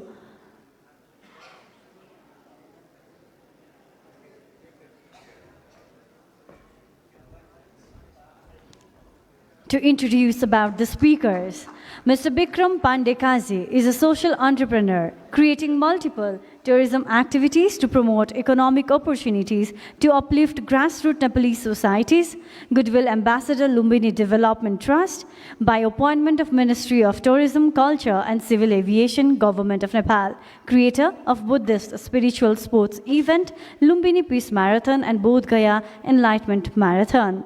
Similarly, Mr. Achyut Guragai is the chairman of Sea and Sky Tour and Travels Private Limited since 1996. He was also the panelist in Association of Buddhist Tour Operator Convention, Bodh Gaya. International Promotion Chief of Domestic and International Tourism. First Buddhist International Travel Mart, BITM 2019 Member Secretary. Awarded from the Ministry of Culture, Tourism and Civil Aviation for the contribution in domestic and international tourism promotion of Nepal. Likewise, Mr. Lakshman Gautam, Head of Marketing and Promotion, Department of Nepal Tourism Board, has been serving in the National Tourism Organization for the last 18 years. He has served as export advisor to 2 tourism ministers from 2018 to 2020. His academic qualifications are Masters and MPhil in Literature and Philosophy from Tribhuvan University. Mr. Gautam has published many articles and research papers. To move ahead, I would now request Mr. Bikram Pandekaji to please express his views on the given theme. Please strictly note down the time limit. It is 10 minutes.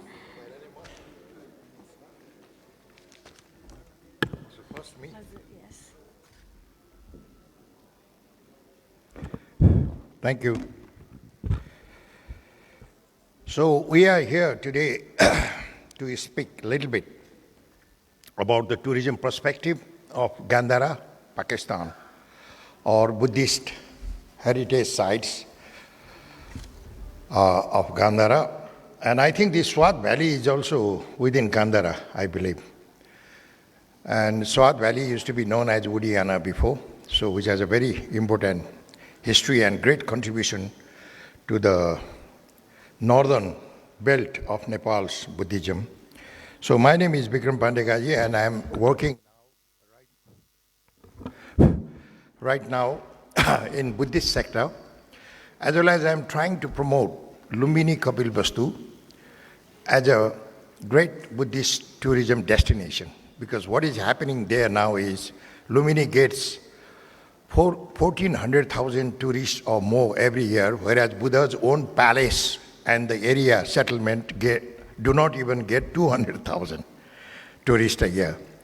So what I have proposed now to the government as well as the world concerned authorities that let's connect it.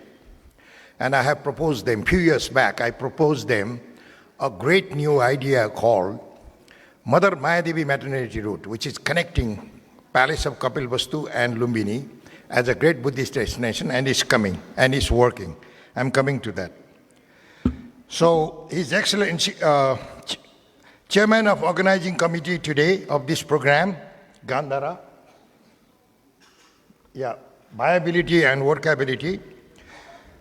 His Excellency of Pakistan to Nepal, most venerables, Bhikshus, and distinguished monks, most distinguished guests present here today, distinguished invitees from different sectors present in the hall today, press and media, ladies and gentlemen. So I am here to speak a little bit about the tourism perspective between Gandhara and Nepal, and I gave you a little briefing already about my work I am doing at present. We have been to Gandhara before, I think 2 times already for me, but in 2018, World Bank had invited us to visit Gandhara and the Buddhist heritage site of Pakistan, whether it could be developed as a credible income-generating tourism source in whatever level or capacity it can be built for the people of Pakistan or for the local people of Gandhara.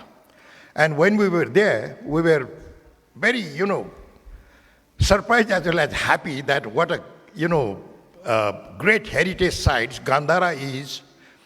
And most of the Buddhist story, which is, prevalent everywhere in the Buddhist world, connects with Gandhara. Because when we were visiting the museum in Gandhara, the guides and curators told us that Buddha's, the statue was first created or carved or built in Gandhara by the Greek artist. You will be surprised, even if you go to Gandhara, you will see a Buddha's statue with a mustache, like early, Gandharians, or whatever, or the local deities with a mustache. We also saw that. And later on, slowly, it developed into a more fine, look of Buddha, which we see today. And till today, if you see Buddha's hair, it is a curly hair which originates in Greece. Like the golden hair we call Danish, the curly hair all over the world people refer to the Greece. So that's why the Greek arts and artisans were there, spending all their time to develop a beautiful Buddha. And this is what Buddha's statue we see. And today, the most important Buddha's statue, you can think of anything that is in Gandhara. That is a fasting Buddha. The fasting Buddha with skeleton, bones, and skins. And that is the masterpiece, master artwork of Gandhara Buddhist architecture. And it also goes, a little bit of credit goes to the Greek, artists and artisans. And the story there was when Alexander the Great came all the way to Punjab, so Alexander went back, and most of the troops, his troops and the arts and artists and artisans were there. And those areas used to be called Indo-Greek Empire or something, kingdom. You can still find it in Google's. So this is how it comes, and today it is the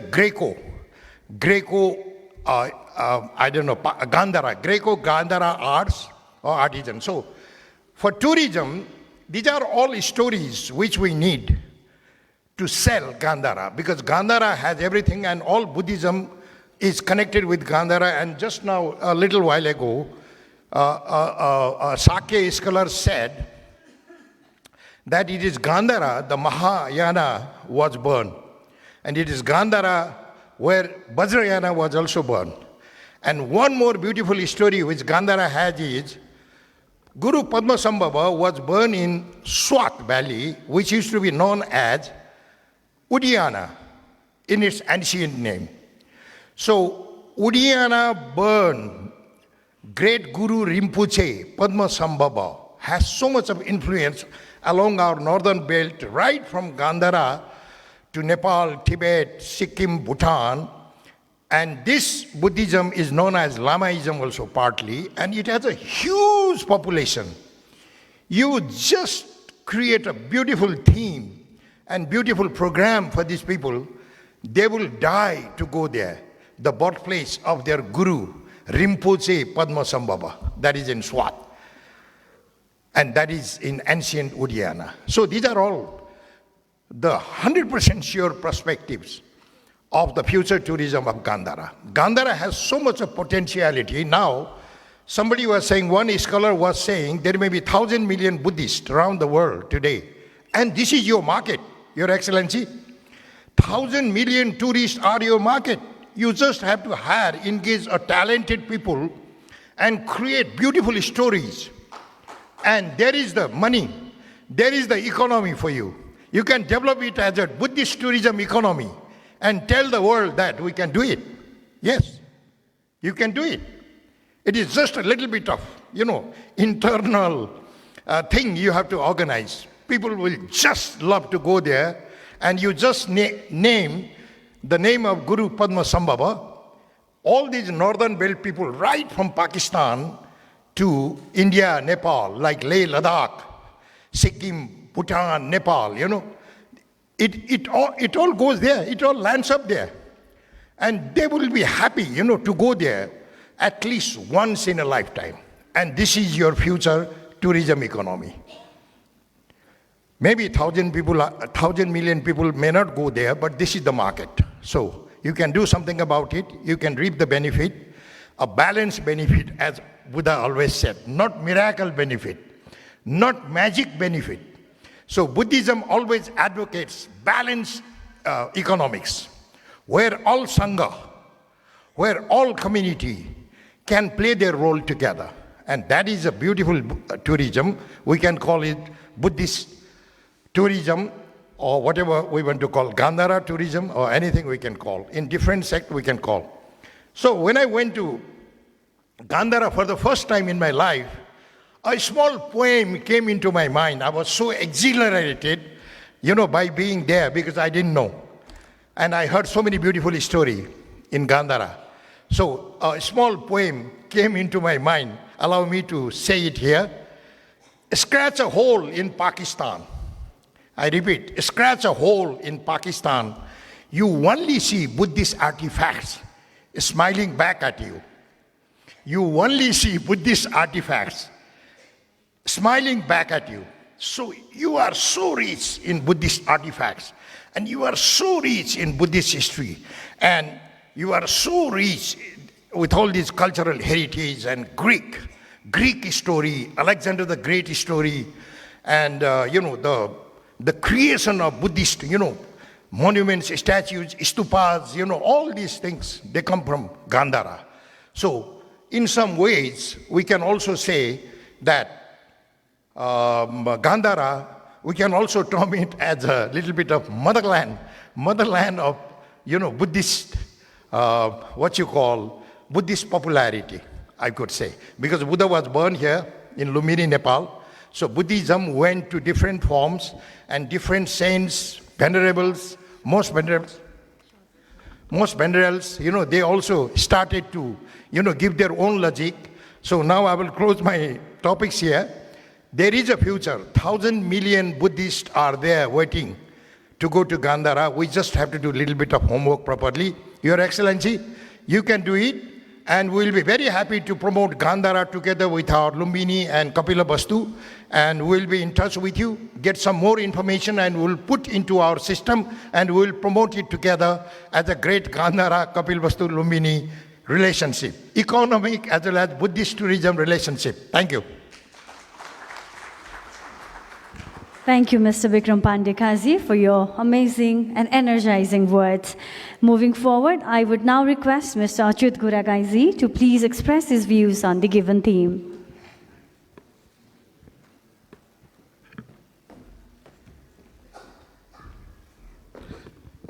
Thank you very much, wonderful MC. Respected Honorable Chief Guest today, Dr. Dhananjay Regmi, CEO of Tourism Board, His Excellency Ambassador, and all the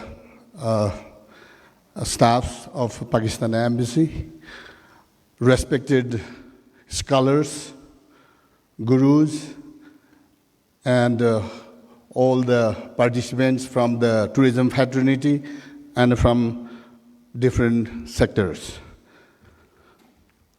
First of all, I would like to thank to the Pakistan Embassy, Government of Pakistan, for inviting us to share our experiences while we were in Gandhara during 2018. And later on, respected gurus and all participated again. So that means Pakistan's interest, promoting tourism, and making relation with Nepal, and the connecting Buddhist circuit looks very much enthusiasm. I really like to thank the organizer that sharing the idea. We have already heard a lot of stories about Buddhism from the scholars, respected scholars. And we are not scholars, we are business people. And our job, I think my duty here, to relate the Buddhism, Gandhara, Buddha birthplace Lumbini, and the Buddhist circuit in this area, to connect for promoting tourism through Buddhism, through our tour operator, and making the relation between these countries. I would like to connect a little bit about the SAARC tourism and the SAARC countries. Unfortunately, it is really pity that SAARC didn't work and SAARC tourism didn't work. So that is why we make a concept. I was also the concept making people regarding the BBI and Tourism Forum, Bangladesh, Bhutan, India, Nepal. But that also didn't work. Why? Because we are not honest each other. That is the problem. And one thing I would like to share, that is the bad part, what we have seen in Gandhara or in Afghanistan.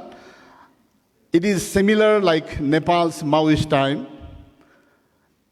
destroying the history, and then realizing later on. This is the fact that I also realize in Afghanistan and Pakistan, the similar as we realize who destroyed the statues and old heritage sites, now they are realizing. And realizing that the Pakistan government, embassy, now trying to build the relation and trying to find the sites of Buddhists in Pakistan. That is really great. And that was the time we were, Mr. Bikram Pandey and myself, we were invited as a tourism expert. And it was organized by UNESCO and World Bank. And we found, because we learned some lesson from there also. You know what is that? Even though you don't have, like us, solid heritage sites, you have now only the ruin left, but you are eager to promote that Buddhist site, and you are trying to protect it. And we learned that, and that is what I really would like to announce here and would like to share with very proudness, that Pakistan visit, Gandhara visit, gave me the insight to do something in Nepal. And that is how the Buddhist International Travel Mart, we started in Lumbini. That is because of the encouragement we got from Pakistan, from Gandhara. And that is really happy part of the tour. We've been there. And I would like to share with you also another story when we were rushing to the airport, and then we met Mr. Suraj Vaidya, who was the president of FNCCI of Nepal and SAARC Tourism Forum president also that time. And what I'm sharing with you, that if we don't work together in collaborative manner, it is impossible to promote. And today's main agenda is giving the information from the intellectual, respected intellectual, and sharing the idea how we promote in the sense of tourism, and giving the benefit to the local people from the Buddhist side. And I would like to mention some of the points which I prepare. I think this is not suggestion or not, complaint, but it is the fact we are facing during the COVID, and then before the COVID and after the COVID, that the government of the concerned country must be honest to the business people. They want to do business through the promoting the heritage site. So government has to facilitate one thing. The second thing is connectivity. Very important. Please consider it. Especially, I would like to request His Excellency Ambassador and the Pakistan Embassy, all the respected officers, please bring this suggestion strongly to your government. And if we need to suggest, we are ready to help you and cooperate with you all the time. The first necessary thing is the flight. The flight should resume. And maybe in the beginning, maybe through the charter flight. Okay. And then maybe scheduled flight resuming, as it used to be. And the second thing, I think very important thing is the political stability also. And I think your country and our Nepal, even though we are thinking we will be stable, but not a stable government, if there is no stable government, the business people and the tourists visiting that country will not feel safe. Another third thing, maybe it is interesting, maybe it is, I don't know, somebody when you were speaking, you mentioned it about, that was scary part of visiting Pakistan. Okay, maybe we are the tourism expert invited and we were sponsored, so you need to give us security, but the security you are providing is too much. I'm sorry to say that. Because I'm talking as a businessman. And a businessman, tourism promotion, we don't have any boundary. We don't have a country. All the world is our country and then our working place. And that is, we felt also, and I was sharing one of your participants recently, the intellectual people, they were also feeling the same, what I felt. Please do not provide so much sophisticated security. That is not necessary. We are human beings, and Pakistani peoples are our friend. So they will not do anything to us. So please, that bulletproof car and then security behind and the front will make people scared. And for example, Sarina Hotel, another thing is 3 times your baggage scanning. We are expert invited by Pakistan government. Why you need to scan our baggage 3 times before checking into the hotel? So that part also, please avoid it. And the other part is jointly promoting. That is very important, sir. Now you have started. Not only the lamas, gurus, and expert or whatever. You should also, we should, both country, we should provide, at least give chance to the media people to visit and then let them write and publish your product and our product. This is a reciprocal way we can do it. As a tourism entrepreneur, as a tourism organization, or the government, or the embassies, whatever. That is also a very necessary part. We have to do the joint promotion.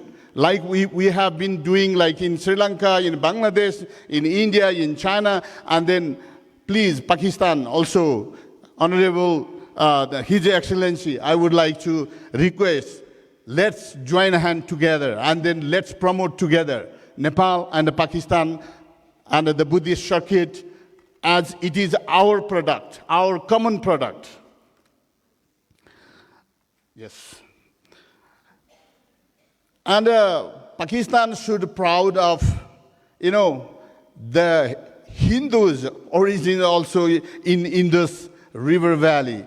And if you see anywhere in the world, the development started from the river valley. Doesn't matter it is a Rhine River or Indus River, whatever. So Pakistan should feel proud of the place of Chanakya, the birthplace of Guru Rinpoche, and then, only you have to be little flexible, and then, we have to join hands together for the promotion. And myself, my association, Nepal Association of Tour and Travel Agent, NATA, and all the Nepalese tourism fraternity will be happy to join hand with the Pakistan Embassy, Pakistan government, and Pakistan people, and especially the Pakistan tour operator. Please, we are ready to invite them, and then we already had talk with them, exchange our tour package and a PAM trip together. And we will also invite them to visit Nepal, and then they should invite us to go, visit again Pakistan, including the media people. Saying with the words, tourism always, has hope and a future for the financial development and the prosperity of any country. Thank you very much, and Jai Paratan. Thank you. Thank you, Mr. Achyut Kuragai. Now, as the final speaker for this session, I would like to call Mr. Lakshman Gautam.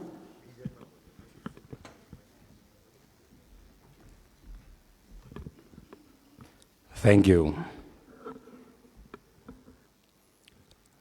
Respected Chief Guest, Embassy officials, all the dignitaries, and my respected teacher who is sitting, Professor Dr. Sangeeta Raimaji.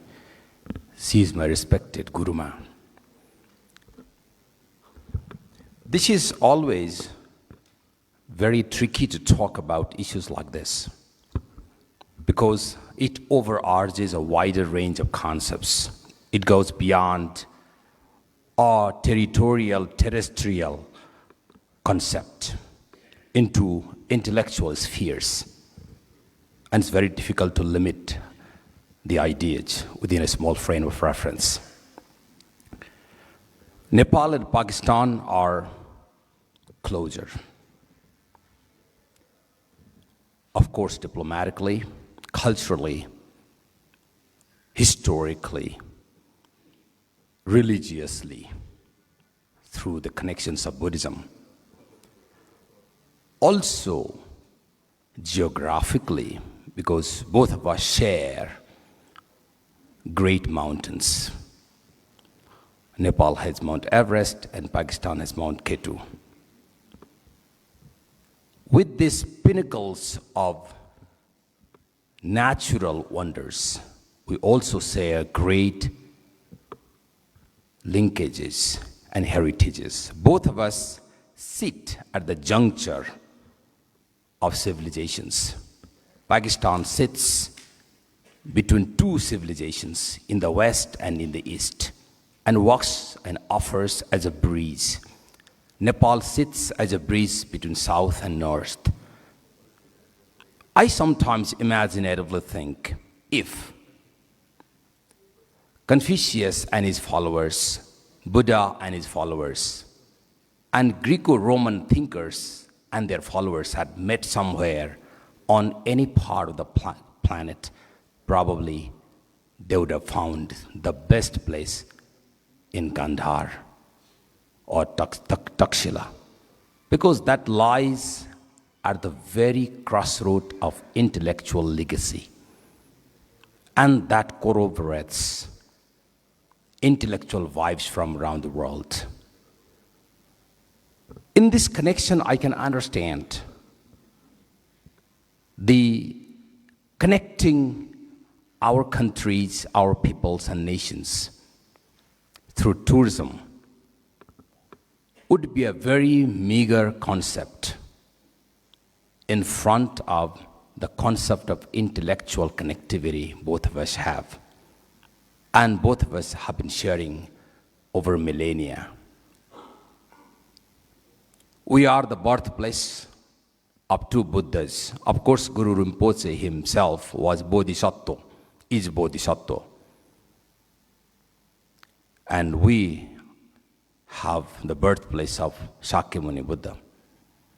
Both of us share the birthplaces. We have the monuments. It's sometimes very interesting to think why the monuments, Buddhist monuments, are alike. Why the monuments of the world are alike. Why most of them are dome-shaped. Whether we go to Italian dome-shaped churches or our stupas or Hindu temples or even mosques. Why are all the great architectural designs are dome-shaped? Probably they refer to some cosmic earth element. And thoughts are alike. And these thoughts have originated from great thinkers of the past. Therefore, talking about Gandhar, the sacred place where Buddhism once flourished, Hinduism once flourished, intellectual discourses once flourished, ideas flourished, and they are still radiating far and wide across the world. And why should people go there? We have to first of all find out the reason. Because going to a single spot would be difficult, traveling all the way from one place to another. We need to connect them. We can connect through archaeology, through cultures, through economies, through peoples. And the rich, majestic stories, pregnant heritages in Gandhar, Takshashila, Peshawar, and other sites, Swat in Pakistan, and the stories related to Lumbini, Kapilvastu, Ramagrama, Pharping, Kathmandu Valley, and many other areas in Nepal. They are interconnected. Guru Rinpoche came to Nepal and stayed here for 12 years, meditated, and went to Tibet. He connected Pakistan and Tibet and sat in Nepal.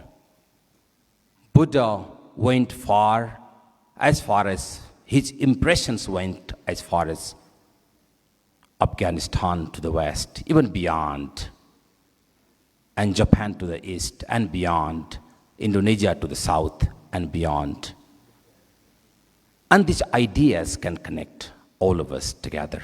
Then a person would be tempted to visit to those places, to explore newer, innovative ideas, and to enrich their knowledge and experiences.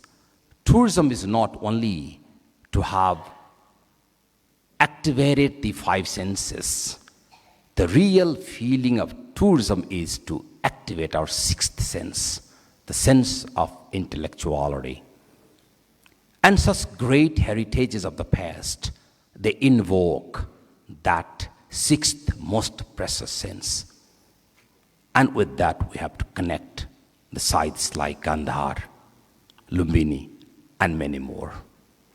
Then a person who wants to visit a place as a pilgrimage site or tourism site would be interested to explore what else I've not found in this part of the world and what would I find there. Stories are so vehement and strong in tourism. Some stories, tourism almost sings. Kandahar has so many stories to offer. It has stories beyond millennia. And we have stories so old, which have come to us through generations. This is how we can connect ourselves. And Kandahar and many other Buddhist heritage sites are preserved. And this also is a testament of Pakistan's sense of religious endurance, tolerance, coexistence, and harmony. We have been exhibiting it, and Pakistan also is exhibiting this religious tolerance. A sizable number of Buddhist followers living proudly in Pakistan is also an evidence of how beautifully harmony has been harnessed there for the betterment of humanity to come. And I appreciate that this symposium heralds a beacon of newer horizon to explore our Buddhist legacies, Buddhist heritages, and Buddhist understandings. Buddhism is not a religion, as everybody says. It is a way of life. And Buddhism also teaches us how world can be connected soul to soul, beyond bodies. Thank you.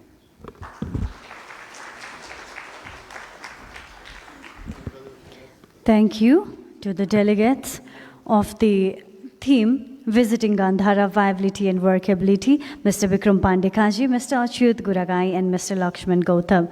We now request you to take back your respective seats downstairs. Thank you so much.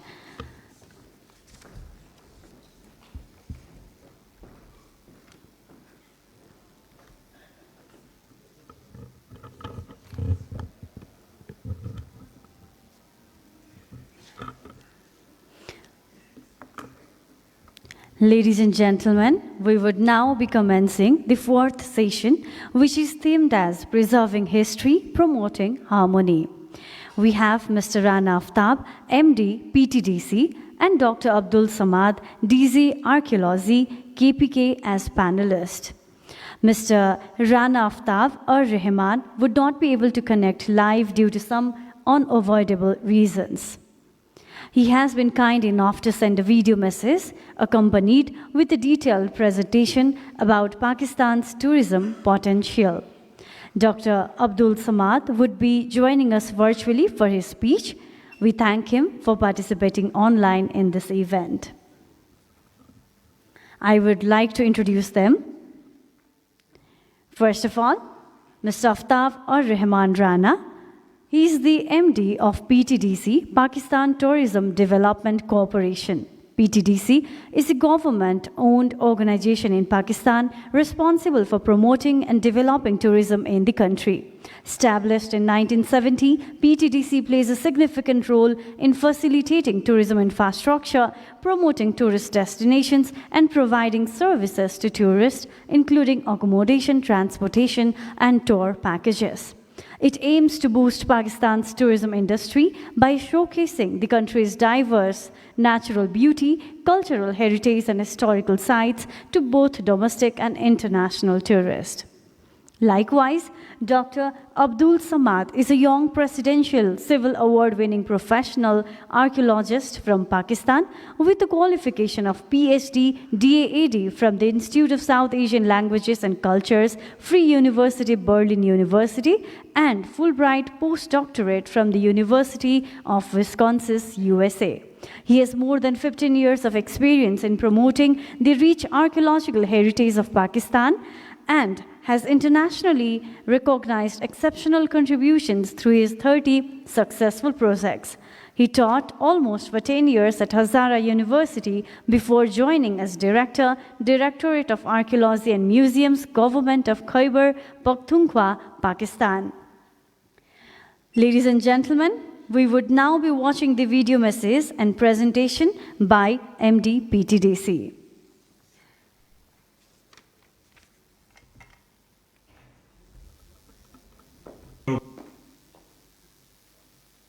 Today I'm going to talk about Pakistan's tourism potential, and in this presentation I'm going to share with you a glimpse of great diversity of tourism assets of Pakistan and what products we can offer to the tourists who are coming to visit Pakistan. So ladies and gentlemen, if you look at this map, you can understand that Pakistan is one of those countries in the world which are blessed with diverse inventory of tourism attraction. It is based on the unique endowment of natural landscape feature, biodiversity, and its rich cultural heritage. Pakistan is a country which is having one of the most beautiful landscape, starting from the world's tallest mountains in the north. Pakistan in the north has three great mountain ranges which meet together. These include Himalayas, Hindu Kush, and the Karakoram mountain. And out of 14 8,000 meter peaks, we have 5 peaks over 8,000 meter in Pakistan. And there are more than 100 peaks over 7,000 meter. And this is also the region which is the most glaciated region in the world. And one can find many large and long glaciers in this region. And all this great mountain panorama provide us great opportunity to promote various kinds of adventure tourism in these mountains, especially the mountaineering, rock climbing, ice climbing, skiing and snowboarding. And in the lower high mountains, we have the mountain meadows and high alpine pastures of Himalayas and Hindu Kush, which offers great landscape beauty. And these places are equally interesting for trekking and recreation tourism. And there are a number of beautiful lakes available in this area which people can explore while traveling in this region. In terms of human history, Pakistan is also very rich. It has a history of more than 9,000 years of mankind. And especially the Mehergarh site is famous as one of the earliest known farming settlement in South Asia. And then we have Mohenjo-daro, which is one of the famous old civilization and has a history of more than 5,000 years.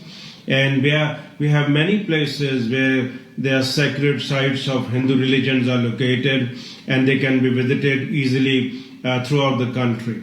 And in terms of Buddhist heritage, we have a region which is called Gandhara.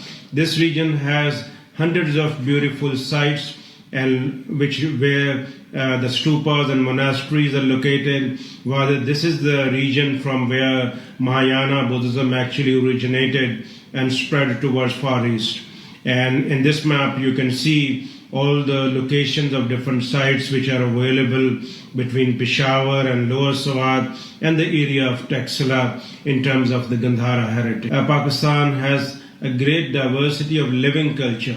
More than 74 languages are spoken in Pakistan, and while traveling in Pakistan, you encounter with the people of different tribes, and you can experience their different customs, their cuisine, and their dresses, and all their traditions are there. So it's a great diversity one can experience in terms of culture in Pakistan. Islamabad is the capital city of Pakistan, and this is well connected with the rest of the world through air link, and we have the largest airport there, and there are lots of good hotel facilities and restaurants and shopping facilities available. And by making this place your starting point, you can visit all around Pakistan. The tourism industry in Pakistan is contributing something 5.9% in the GDP of the country. And 3.8 million people are involved in tourism sector. And the present government is now working on harnessing this potential by taking various steps. For example, very recently, government has formed a National Tourism Coordination Board. We have started work on revamping of PTDC. We have already introduced e-visa facility for 191 countries and also removed the condition of NOC in traveling in various areas. And very soon we are going to launch a National Tourism e-portal which will provide all the information about tourist sites. Side by side, it will also facilitate tourists from where they can book their hotels, air tickets and tour packages at one portal, which will be the National Tourism Portal. Recently, government has also declared the Skardu Airport as international airport, when more flights are operating from different cities of Pakistan, and many people can access the high mountain areas easily. And using all this great potential, we'll be able to provide great facilities to the tourists from domestic market and international market as well. And especially from your country, we'll be hoping that more and more tourists will start coming to Pakistan, especially to see the great Buddhist heritage which we have in the country. Thank you very much, ladies and gentlemen. Thank you, Mr. Aftad Rahman Rana, the MD of PTDC, for sending us your message virtually. As we were supposed to be connected with Dr. Abdul Samad, it seems that due to his busy schedule, he won't be able to join us. So we would like to continue to the other schedules of the program.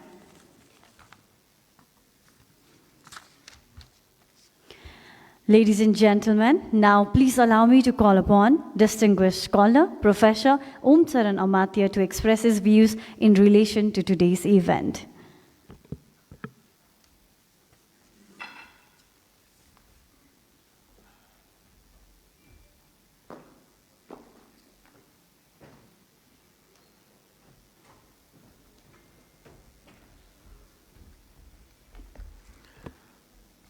नमस्कार, अभिवादन। आज यो September 24 Asoj 7 गते यो जुन हामी यहाँ भेला भइरहेछौँ त्यसमा जुन आइदिनु भएको छ श्रद्धेय पन्थीहरू, श्रद्धेय गुरुमाहरू, उहाँहरूप्रति हार्दिक वन्दना भन्न चाहन्छु। त्यस्तै अरू प्रोफेसरहरू, त्यो स्कलर्सहरू चाहिँ आउनु भएको छ, उहाँहरूलाई पनि धन्यवाद भन्न चाहन्छु।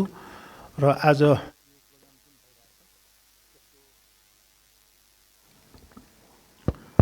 त्यसको संयोजन गरेको नाताले यहाँहरूप्रति म हार्दिक आभार व्यक्त गर्न चाहन्छु।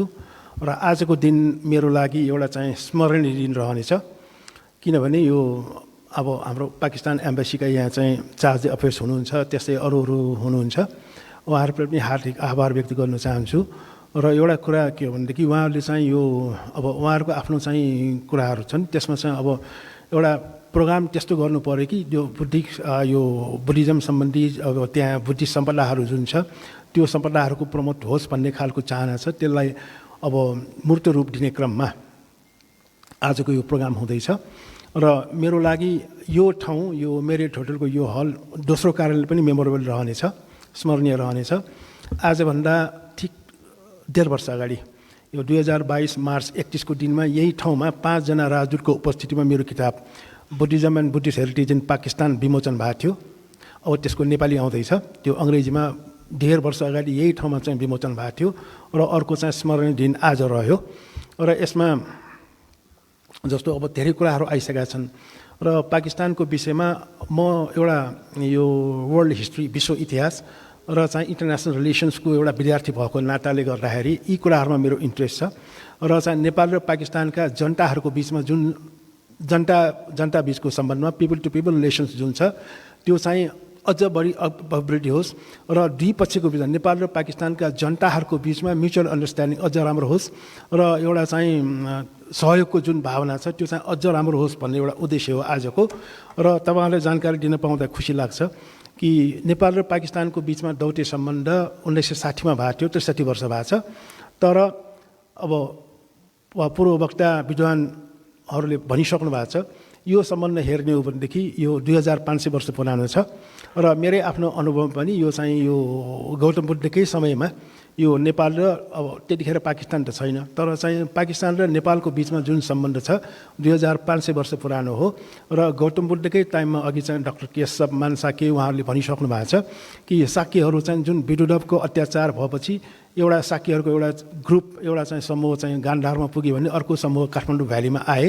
र चाहिँ अब मलाई चाहिँ खड्किएको विषय यो जुन मैले अघि किताब भने त्यो किताब लेख्न योभन्दा दुई अगाडिका राजदूत महोदयले भन्नुभयो कुनै विषय कुनै ठाउँमा चाहिँ सुन्नु भएको रहेछ मेरो विषयमा, बोलाउनु भयो घरमा उहाँको आवासमा निवासमा।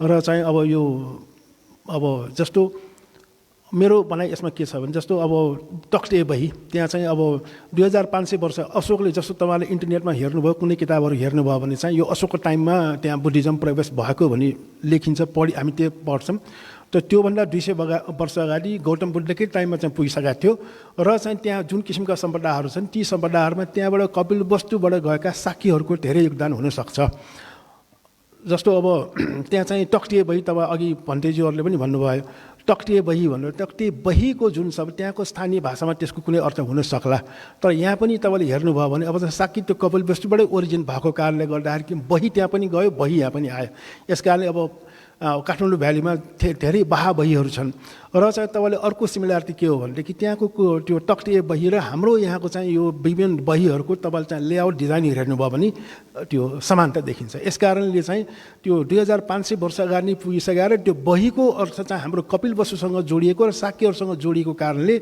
यसमा चाहिँ हामीले चाहिँ अलिकति जोड दिनुपर्छ भनाइ भएपछि त्यतिखेरका राजदूत महोदयले किताब लेख नि त त्यसो भनेपछि मैले किताब लेखेँ र त्यो किताब चाहिँ 13 वर्ष अगाडि यही ठाउँबाट विमोचन भयो बुद्धिज्म एन्ड बुद्धिस्ट हेरिटेज इन पाकिस्तान भनेर अब यसमा अब बुद्ध जस्तो अघि चाहिँ एकजना विद्वानले भन्नुभयो त्यहाँ जम्मा 65 परिवार मात्र छन् भन्ने कुराहरू आएको छ मेरो अध्ययनमा तपाईँहरूलाई सेयर गर्न चाहन्छु यो पाकिस्तानमा चाहिँ यो कति अब कुनै बेला चाहिँ यो अफगानिस्तान पाकिस्तान र यो मध्य एसियाका 5वटा देशहरू सबै चाहिँ बौद्ध देशहरू थिए र इभन चाहिँ त्यो रुसको एउटा भाग र इरानको एउटा भाग पनि त्यहाँ चाहिँ यो बौद्ध धर्मकै त्यो प्रभाव थियो र त्यसमा पछि चाहिँ कालान्तरमा चाहिँ अहिले त्यहाँ चाहिँ अब पाकिस्तानमा मात्र तपाईँले हेर्नुभयो भने पाकिस्तानमा अहिले 22 करोड जनसङ्ख्या मध्ये 22 करोड जनसङ्ख्या मध्ये त्यहाँ चाहिँ हामी बौद्ध मार्गी हौँ हाम्रो धर्म बौद्ध हो भनेर लेख्ने मान्छे र त्यहाँ चाहिँ चुनावमा जुन चाहिँ अब त्यहाँ हाम्रो मतदाता जो चाहिँ सूची निस्किन्छ नि मतदाता सूची निस्किँदाखेरि हामी बौद्ध हौँ बौद्ध धर्म हामी मान्छौँ भनेर लेखाएको मान्छे जम्मा 1300 22 करोड जनसङ्ख्यामा 40 लाख हिन्दूहरू छन् त्यहाँ अहिले 22 करोड जनसङ्ख्यामा 40 लाख हिन्दूहरू छन् 40 त्यही सङ्ख्यामा चाहिँ क्रिस्चियनहरू छन् तर यो हामी बौद्ध हौँ भनेर लेखाउने त्यहाँ चाहिँ मतदाता सूचीमा चाहिँ त्यो पनि अब अलिकति पिछडिएको ग्रामीण बस्तीहरूमा बसेकाहरू लेखेको 1300 छ मतदाता जम्मा टोटल 22 करोडमा 1300 मात्र छ भनेपछि त्यहाँको अब बच्चाहरू सब गर्दाखेरि त्यहाँको जनसङ्ख्या 3000भन्दा बढी नहोला त्यस्तै अब चाहिँ अरू अफगानिस्तान र अरू 5वटा मध्य एसियाली देशहरूमा पनि त्यस्तै केही हजारमा मात्रै बौद्धहरू बाँकी छन् अहिले र यो अब त्यहाँ सम्पदा अघि भने जस्तो त्यहाँ धेरै अब चाहिँ बौद्धहरूकै चाहिँ 100% पहिला चाहिँ अब बौद्धहरू भएको ठाउँमा कालान्तरमा विभिन्न कारणले चाहिँ अहिले अब त्यहाँ साक्यहरू त्यहाँ अब जस्तो डाक्टर के हर्षमुनि साक्यसँग भेट हुँदाखेरि एकचोटि भन्नुभएको मलाई स्मरण छ उहाँ तिब्बतमा बस्दाखेरि धेरै अफगानिस्तान र पाकिस्तानमा बसेका धेरै मुसलमानहरू त्यहाँ भेट्न आए र उनीहरूले भन्दाखेरि चाहिँ हाम्रो बाजेहरूले भन्दै आएको चाहिँ हामी साक्य नै हौँ र विभिन्न कारणले हामी चाहिँ अहिले चाहिँ अहमद मोहम्मद के भएको छौँ र हामी घरमा चाहिँ तुर्किक भाषा बोल्छौँ र तपाईँहरूसँग बोल्ने बेला चाइनिज भाषा बोल्छौँ भनेर मसँग धेरै मान्छेहरूले भन्न आयो भने उहाँले सुनाउनु भएको थियो यस कारणले अब चाहिँ अब यो बौद्ध यो चाहिँ बौद्ध समुदाय यहाँ जुन छ जस्तो अब जन्मको बाई बर्थ हिसाबले हेर्ने हो भने म त हिन्दू परिवारमा जन्मेको हुँ तर म अहिले गौरवका साथ भन्छु संसारमा हुन त धर्म होइन एउटा चाहिँ जीवन पद्धति हो मैले बुझेअनुसार चाहिँ यो बुद्धिज्म जस्तो वैज्ञानिक धर्म अरू कुनै धर्म छैन इभन हिन्दू धर्म पनि त्यो अनुसारको होइन यस कारणले मेरो बुझाइ त्यो छ सायद म गलत हुँ कि सही हुँ कि तर चाहिँ सबभन्दा वैज्ञानिक धर्म भने बुद्धिज्म नै हो अहिले यस कारणले यी कुराहरू प्रमोट गर्नुपर्छ भनेपछि अब हाम्रो यहाँ पाकिस्तानी एम्बेसीका साथीहरूले चाहिँ त्यसमा एउटा प्रोग्राम गरौँ त भन्ने भएपछि आज चाहिँ यो जुन प्रोग्राम भयो यो चाहिँ यो अलि अनौठो लाग्न सक्ला यो चाहिँ मुसलमान देशका प्रतिनिधिहरू यो यहाँको चाहिँ प्रभावशाली बौद्ध समुदायको बिचमा एउटा किसिमको चाहिँ साक्षात्कार भएको छ त्यो हिसाबले पनि आज मेरो लागि एउटा चाहिँ स्मरणीय दिनको रूपमा रहनेछ र अब यो जुन एउटै फोन अब त्यसको लागि मैले चाहिँ अब कोसँग अब जस्तो बुद्धिस्ट एटिट्युडको विषयमा मलाई अब त्यति थाहा छैन भर्खर म बुद्धिज्मको एबिसी पनि पढिरहेको छैन मैले भर्खर सिक्दैछु केही कुराहरू नयाँ कुराहरू जान्ने प्रयत्न गरिरहेको छु यसमा चाहिँ धेरै कुरा आजकै यो इभेन्ट गर्ने बेलामा पनि मलाई हाम्रा श्रद्धेय भन्ते कण्डनीबाट श्रद्धेय भन्ते तपसी टम्म र त्यस्तै अब श्रद्धेय भन्ते निग्रोलबाट धेरै सहयोग भएको छ र त्यसै गरी आजको यो प्रोग्राममा बोल्नको लागि एउटा फोन कलको भरमा चाहिँ डाक्टर केशवमान साक्यले चाहिँ अरू धेरै चाहिँ आज चाहिँ उहाँको टाइट सेड्युल छ, त्यही पनि अब बोलाएपछि आउँछु भन्ने खालको छ। अरू प्रोग्राम छ चाहिँ डाक्टर केशवमान साकी आइदिनु भयो, त्यसै डाक्टर हृदय रत्न बज्राचार्यजी आइदिनु भयो, अरू पनि प्रोग्राम उहाँहरूको थिए, तर पनि त्यो सबै छोडेर पनि एउटा फोन कलको भरमा उहाँहरू आइदिनु भयो र म चाहिँ धेरै अब चाहिँ हृदयदेखि तपाईँहरू सबैप्रति हार्दिक आभार व्यक्त गर्न चाहन्छु। र त्यस्तै अब चाहिँ अरू श्रद्धेय भन्थे, त्यस्तै अब चाहिँ गुरुमाहरू हुनुहुन्छ, उहाँहरूप्रति हार्दिक धन्यवाद ज्ञापन गर्न चाहन्छु। त्यस्तै अब चाहिँ अरू जुन चाहिँ बौद्ध अब उपासक उपासिका के हो शब्द मलाई त्यो साह्रो त्यो छैन, उहाँहरू सबैप्रति पनि म चाहिँ हार्दिक आभार व्यक्त गर्न चाहन्छु। र साथै चाहिँ अरू जुन जनसमुदायको यहाँ उपस्थिति रह्यो ती सबैप्रति पनि हार्दिक आभार व्यक्त गर्दै आगामी दिनमा यस्ता अब चाहिँ यो सुरुवात भयो, यसो चाहिँ सिरिज अफ यो चाहिँ गर्दै लैजाने चाहिँ त्यो मनमा सोच छ। र अब मैले उहाँहरूले चाहिँ भनिरहेको छु, यसरी चाहिँ 5 स्टारमा गएर चाहिँ अलिक धेरै पैसा खर्च गर्नुभन्दा अब उहाँहरूको पनि अब चाहिँ अहिले चाहिँ अर्थतन्त्र डामाडोल छ, तपाईँले सुन्नुभएकै छ। यस कारणले यहाँ गर्नु भने ग्रास रुटमा जाउँ, तल जाउँ र यहाँ चाहिँ बौद्ध सम्पदाहरूको विषयमा बढीभन्दा बढी जानकारी दिन सकौँ र उहाँहरूको पनि टुरिज्म प्रमोट होस् र सबभन्दा ठुलो नेपाल र पाकिस्तानका जनताहरूको बिचमा जुन जनस्तरमा सम्बन्ध छ त्यो सम्बन्ध अझ प्रगाढ होस्, आउँदा दिनमा अझ यो चाहिँ गाढा होस् भन्ने हिसाबले अब यो कार्यक्रम आयोजना भएको छ। फेरि एकपल्ट यहाँहरू सबैलाई धन्यवाद छ। धन्यवाद, नमस्कार।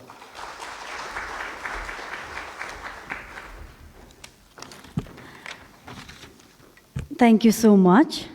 Ladies and gentlemen, I would like to request now Councillor, Political and Education, Mr. Syed Sultan Hassan Naqvi to deliver his remarks.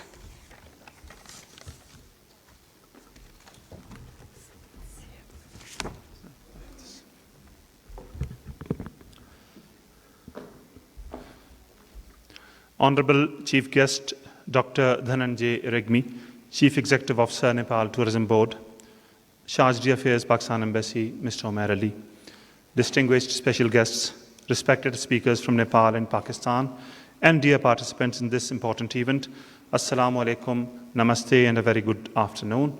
Since we have already overshot time because of the tempting and lucrative topics, titles, and subtitles, I'll just rush through whatever I have to submit.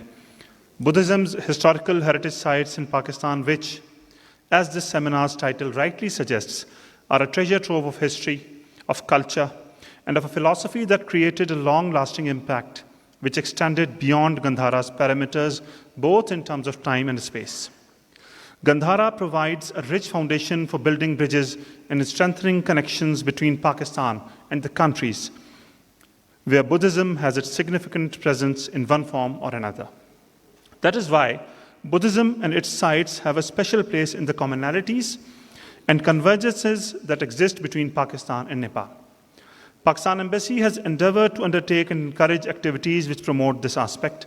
In this regard, I would like to highlight 3 books that have been written and published with Embassy's facilitation or on its commissioning. And 2 of the authors of these books are present here also. I thank them once again. This particular event for which we have gathered today is being held as a follow-up to a large-scale program titled Gandhara Symposium, which was held in Islamabad from 11 to 13 July this year. We are glad to have 2 of those Nepali delegates who attended the event, and you heard them at the commencement of the program. The aim of this particular event is to provide a multifold projection to the potential that Gandhara has for a visit and trip as a tourist, a student of history, a devout Buddhist, or a cultural and archaeological enthusiast. Effort has been made through this event to generate not only interest but discussion as well for exploring practical options to develop Buddhist tourist route between Nepal and Pakistan. I hope that this event would serve as an important stepping stone in this regard. Before closing my remarks, I consider it imperative to thank Professor Om Charan Amatia and Mr. Bishnu Karki, who played key role in making this event a success, and would request an applause for them. I thank you all once again for your participation, attendance, and patient listening. Thank you.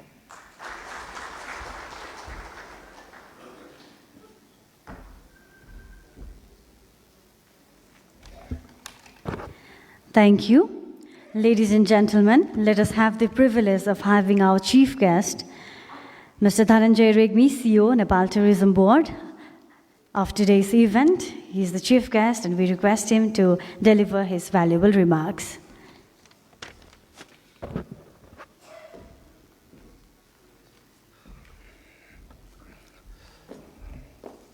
Thank you.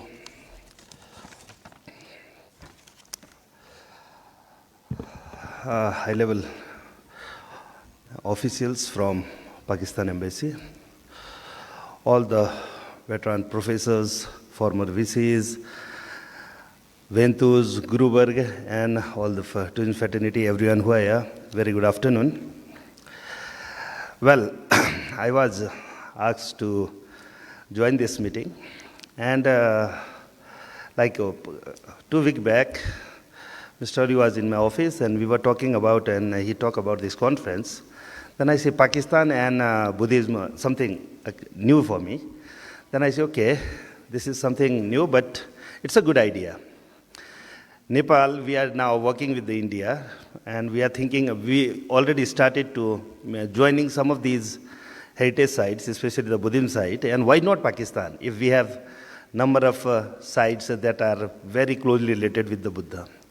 So then I thought that it's a good idea, and I requested him to please join the BITM also and tell people that whoever the people or the tour operators or the scholars attend that conference, come and tell about what you have. And maybe we can find a way to jointly promote it. And now what I realized that Nepal, we have a birthplace. And we thought that, infrastructure are not enough, and now the new hotels come, and now these hotels are complaining we have no business.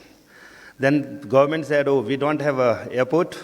Airport is also there, now no flights.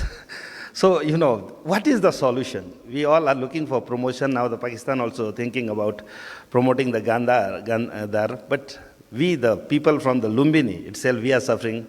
We are not having enough business. All the private sector whom we encourage to invest in this sector, they are also suffering. So what's the solution?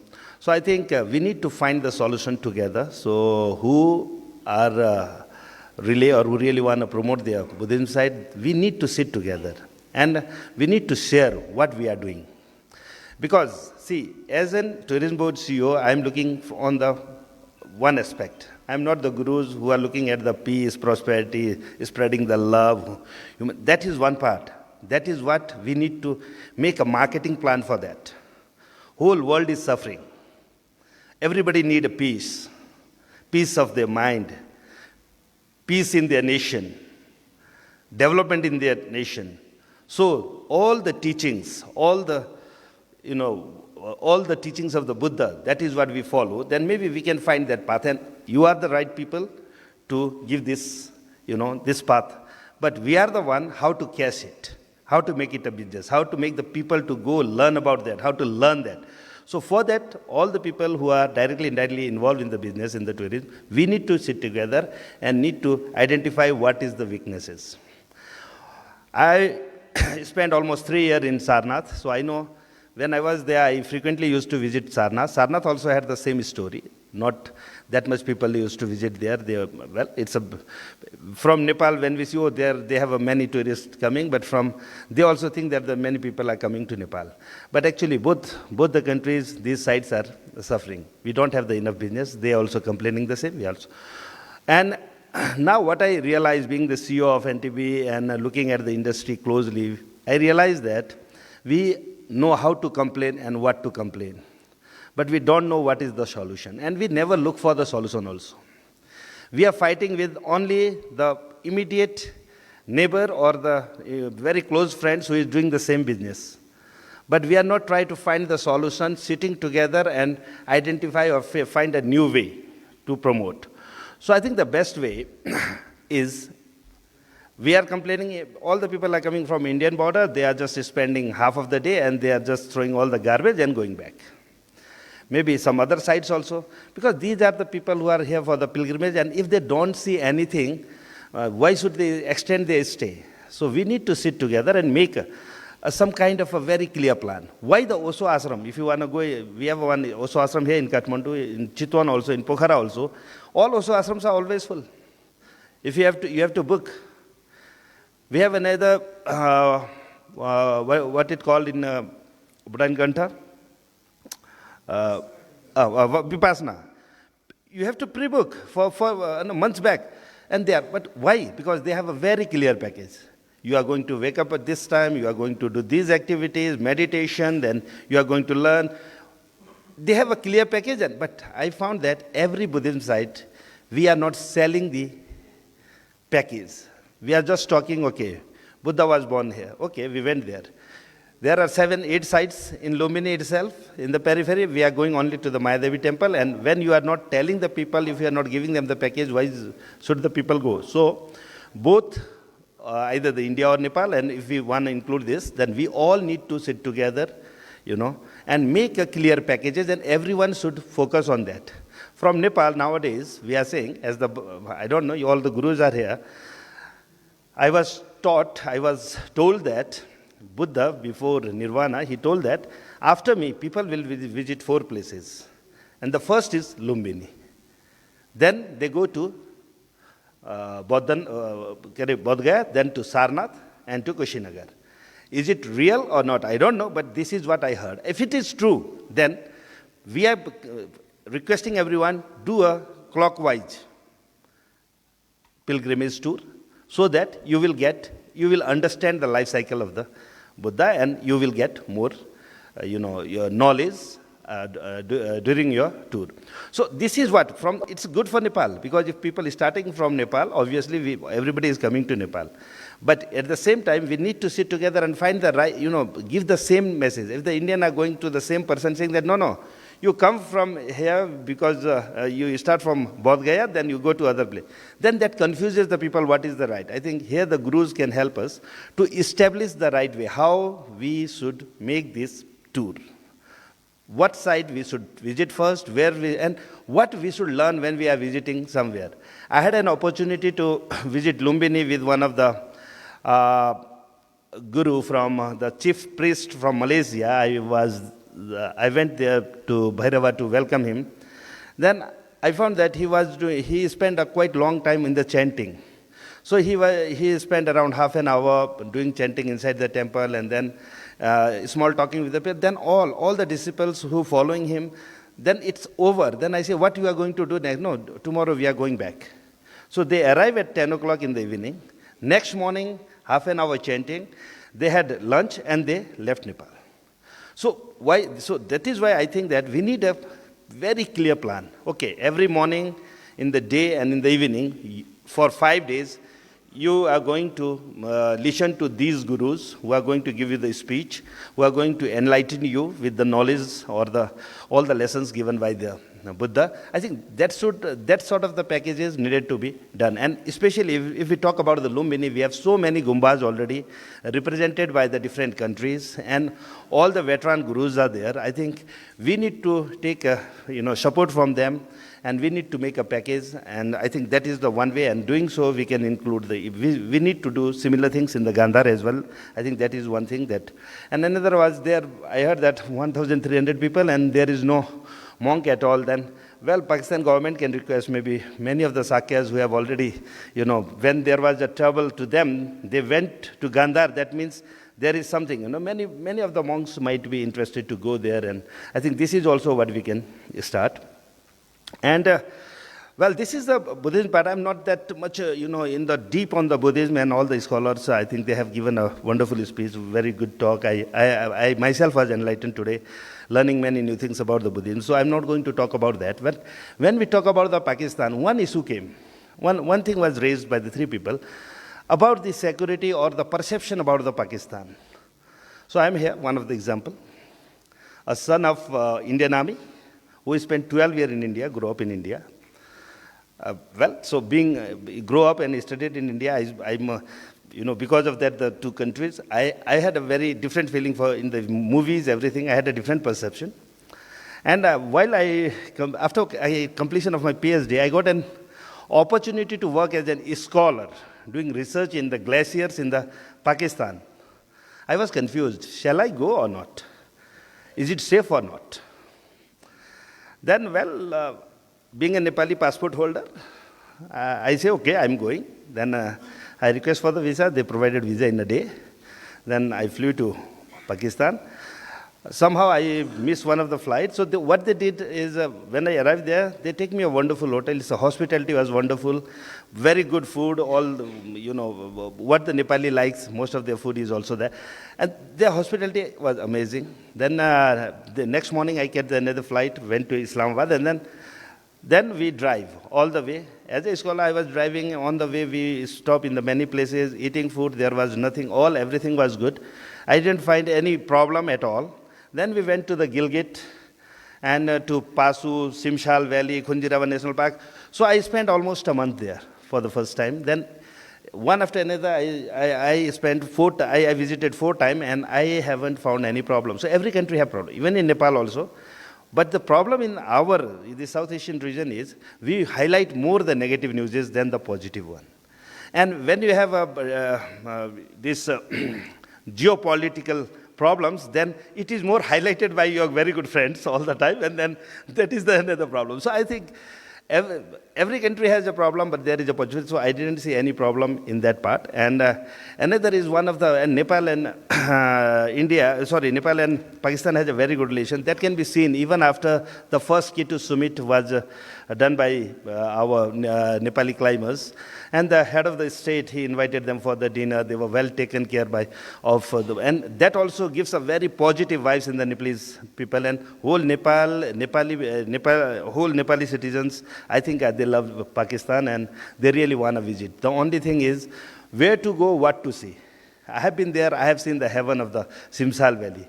If I'm looking for the other opportunities to go there and again experience what I had. And we have many similarities. They are also doing mountaineering, they are doing trekking, they are doing rafting, paragliding.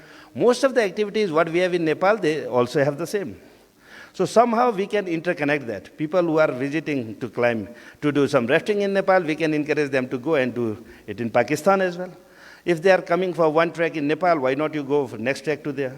If people are doing some kind of research, why don't we encourage them to do the similar research in Pakistan and Nepal? Because there are 2 differences. Because of one of the officials from the Pakistan, he showed some of the glaciated picture. So because of the temperature rise, all the glaciers of the world are shrinking or the retreating. Only Pakistan is the one where the glaciers are advancing. So there is something different, which you need to understand. But now people are saying that these are because of the rise in the temperature, it looks like they are advancing, but in fact, these are going to eliminate very soon. This is kind of like, because of the temperature rise, it's moving fast. So sometimes even the highway, they cross by the glaciers. So there are some things that are common in both the countries. We are suffering from climate change as well. So at the last, what I want to say is, please, we used to receive around 5,000 people from the Pakistan, but now, because of the no direct flight connections, and we have to come through all the way, taking around. So the number is significantly decreased. We need to increase the number. For that, the Nepal don't have more flights. We have only 4, and 2 of them have already the technical problems. I would like to request the Pakistani government, especially embassy, to take initiation to restart the flights, so that we can increase the number of tourists. At the same time, maybe this concept can be fulfilled. We can promote Gandhar together only if you take an initiation to fly to Lumbini. Then whoever come to Lumbini, they will easily can go to Pakistan, and we can promote it together. Saying so, I would like to extend finally my gratitude to the Embassy of Pakistan for organizing this event. And thank you everyone who are here and listening to me. Thank you.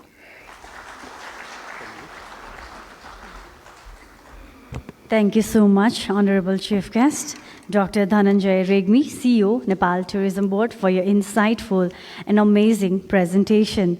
Now, we would like to call for the souvenir presentation. For this, I would like to firstly request the Chief Guest, Honorable Dr. Dhananjay Regmi, CEO, Nepal Tourism Board, to come to the stage. Likewise, Charge d'Affaires, Mr. Umair Ali, and Councillor of Political and Education, Mr. Syed Sultan Hassan Naqvi, on the stage.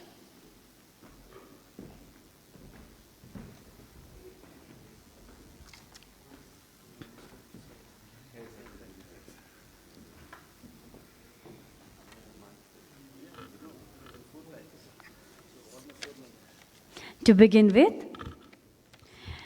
firstly, I would like to call our delegate, Mr. Vikshu Kundanya ji, on stage. कृपया यहाँहरूको right साइडबाट मेरो right साइडबाट यहाँहरूको चाहिँ left hand side यो स्टेजबाट आइदिनु अनुरोध गर्दछु र उतापट्टिबाट बिदा भइदिनु हुन पनि अनुरोध गर्छु कृपया जोरदार ताली त्यसैगरी बोलाउन चाहन्छु प्रोफेसर डाक्टर हृदय Ratna बज्राचार्यज्यूलाई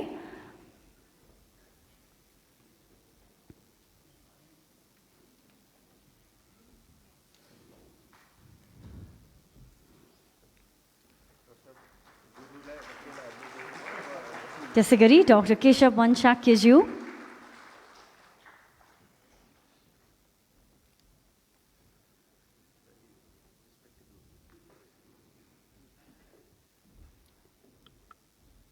Dr. Triratna Manandarju,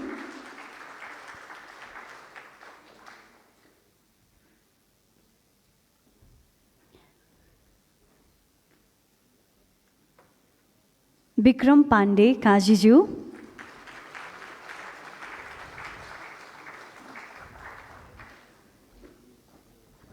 yes पछाडि Achyut कुराकाईज्यू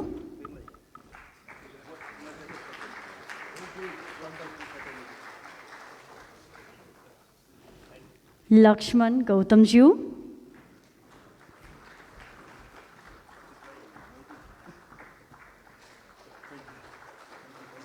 for the next souvenir handover, I would like to request Professor Om Charan Amatya sir to come on stage after Lakshman Gautam sir.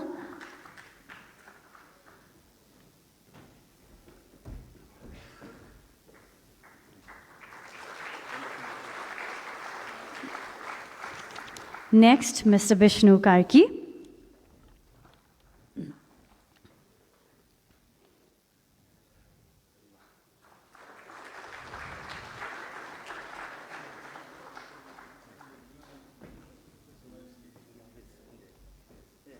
Thank you.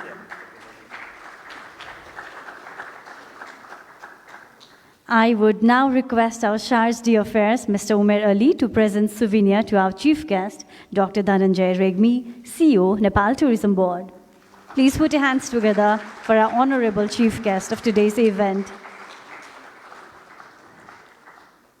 Thank you so much. I request you to be seated back in your respective seats.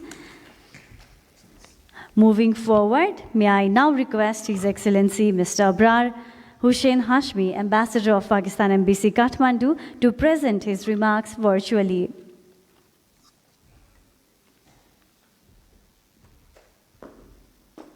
Am I audible now?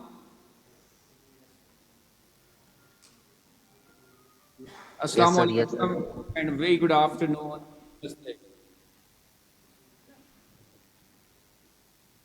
Yes, audible. I realize I am the speaker today in the long proceeding which have I followed very fondly, and my special gratitude to our chief guest, CEO NTB, Mr. Dhananjay Regmi, and delegates of Gandhara Symposium, Bhikshu Kanandana ji and Professor Hridaya Ratna Bacharacha, who had visited Islamabad earlier in July for sharing their invaluable views, and also being here in Islamabad, respected Buddhist scholars, Dr. Keshav and Dr. Triratna Manandarji, who expressed their opinions a short while ago, tourism industries experts, Mr. Bikram Pandey, Kaji, Mr. Achyut Guragan, and Mr. Lakshman Gautam, who shared their views on how we can improve in the virtual participation of our MDPDDC through video link. Dear colleagues, ladies and gentlemen, I thank all of you, and especially my colleague, Sultan Hassan Naqvi, Councillor of Political and Education, and the team for arranging this event. I unwinding the trove today. I would also like to acknowledge the wholehearted support and cooperation of Professor Om Charan Amartya and Mr. Vishnu Karki in making this event a success. I congratulate the Nepalese friends in audience and those listening for a happy Constitution Day. I attended 2 events on 20th September here in Islamabad, one at the National Defense University with the participating Nepalese army officers, and in the evening, on a grander scale, the reception hosted by Ambassador Tapas Adhikari. So I've, distinguished ladies and gentlemen, I've noted few themes which have run through the proceedings of today. Of course, we are highly thankful to all of you. First of all, we have noted the need for a living tradition. And living tradition of Buddhism is one of those things which, of course, we lack. And here I would request our Nepalese friends to help us establish that living tradition. And then the other one is, of course, the direct air flight, absence of direct air flight, which inhibits the travel to and fro, between Kathmandu and between Lumbini, for that matter, and Pakistan. We are working on that, and that's work in progress. And of course, climate change is one of those things which squarely are impacting us. And I think in disproportionately, both Nepal and Pakistan are being impacted. So I'm really thankful to Mr. Regmi for pointing out and being here this afternoon.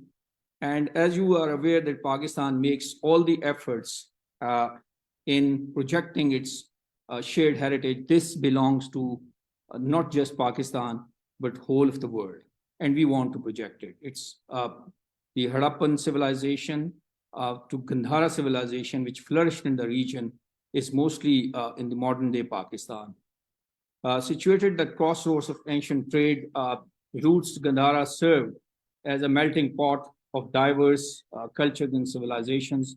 One of the most remarkable aspects of Gandhara civilization was its artistic creativity. The rediscovered cities of the Gandhara civilization exhibited many elements of their self-structured and modern lives through paintings, sculptures, coins, poetry, and their relation to Buddhism.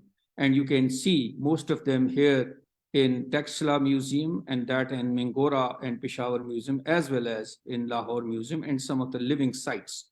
So the Buddhist heritage of Pakistan, which is art of Gandhara, reveals the complex cultural influences from Scytho-Parthian to Greco-Roman traditions that fed the extraordinary artistic traditions of this region from the 1st century BC through 5th century BCE.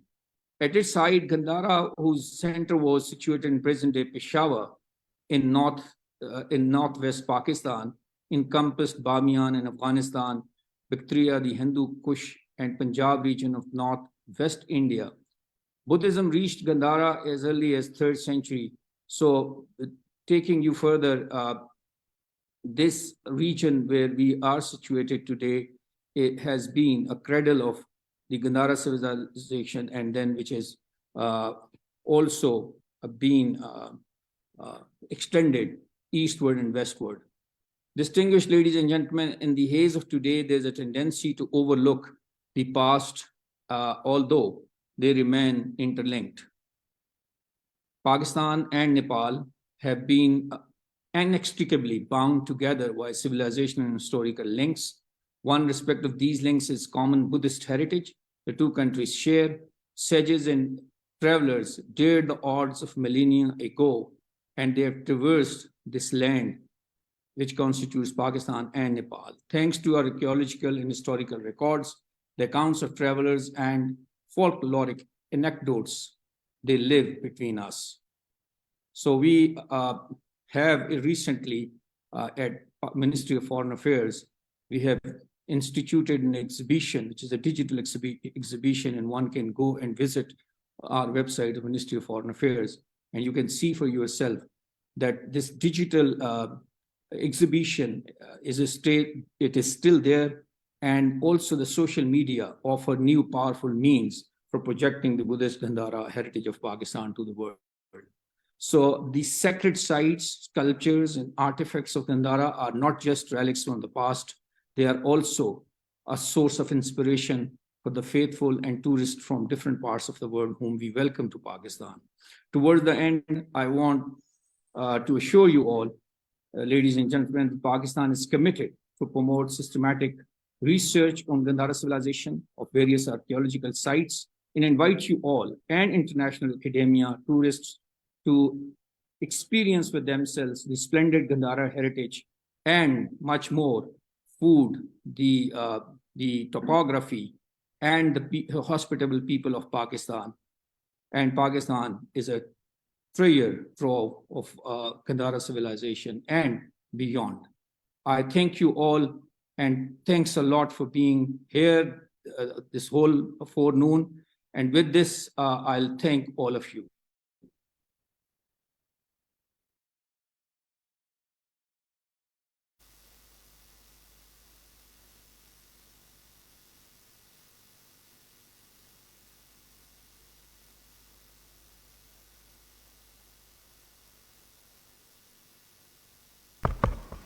Thank you, His Excellency. Dear all, and now I request you all to join in together for group photographs, along with our chief guest, Sarge Affairs, and other team members. I would like to thank you all for your wonderful participation. यहाँहरु सम्पूर्णलाई आजको कार्यक्रममा उपस्थित भइदिनु भएकाले म Pakistan embassy काठमाडौँका तर्फबाट हृदयबाट नै आभार प्रकट गर्दछु। भविष्यमा पनि यस किसिमका कार्यक्रमहरू आयोजना हुँदा यहाँहरुको निरन्तर सहभागिताको अपेक्षा गर्दछु।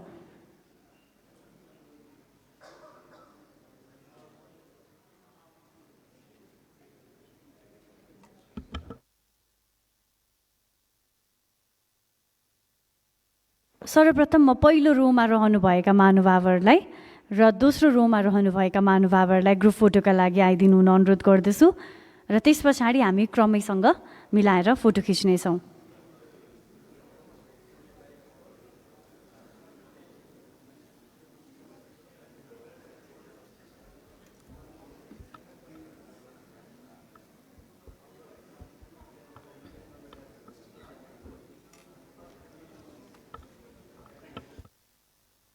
एकैपटकमा अटाइएन भने बरु दोस्रो लटमा हामी फेरि आउन सक्छौँ।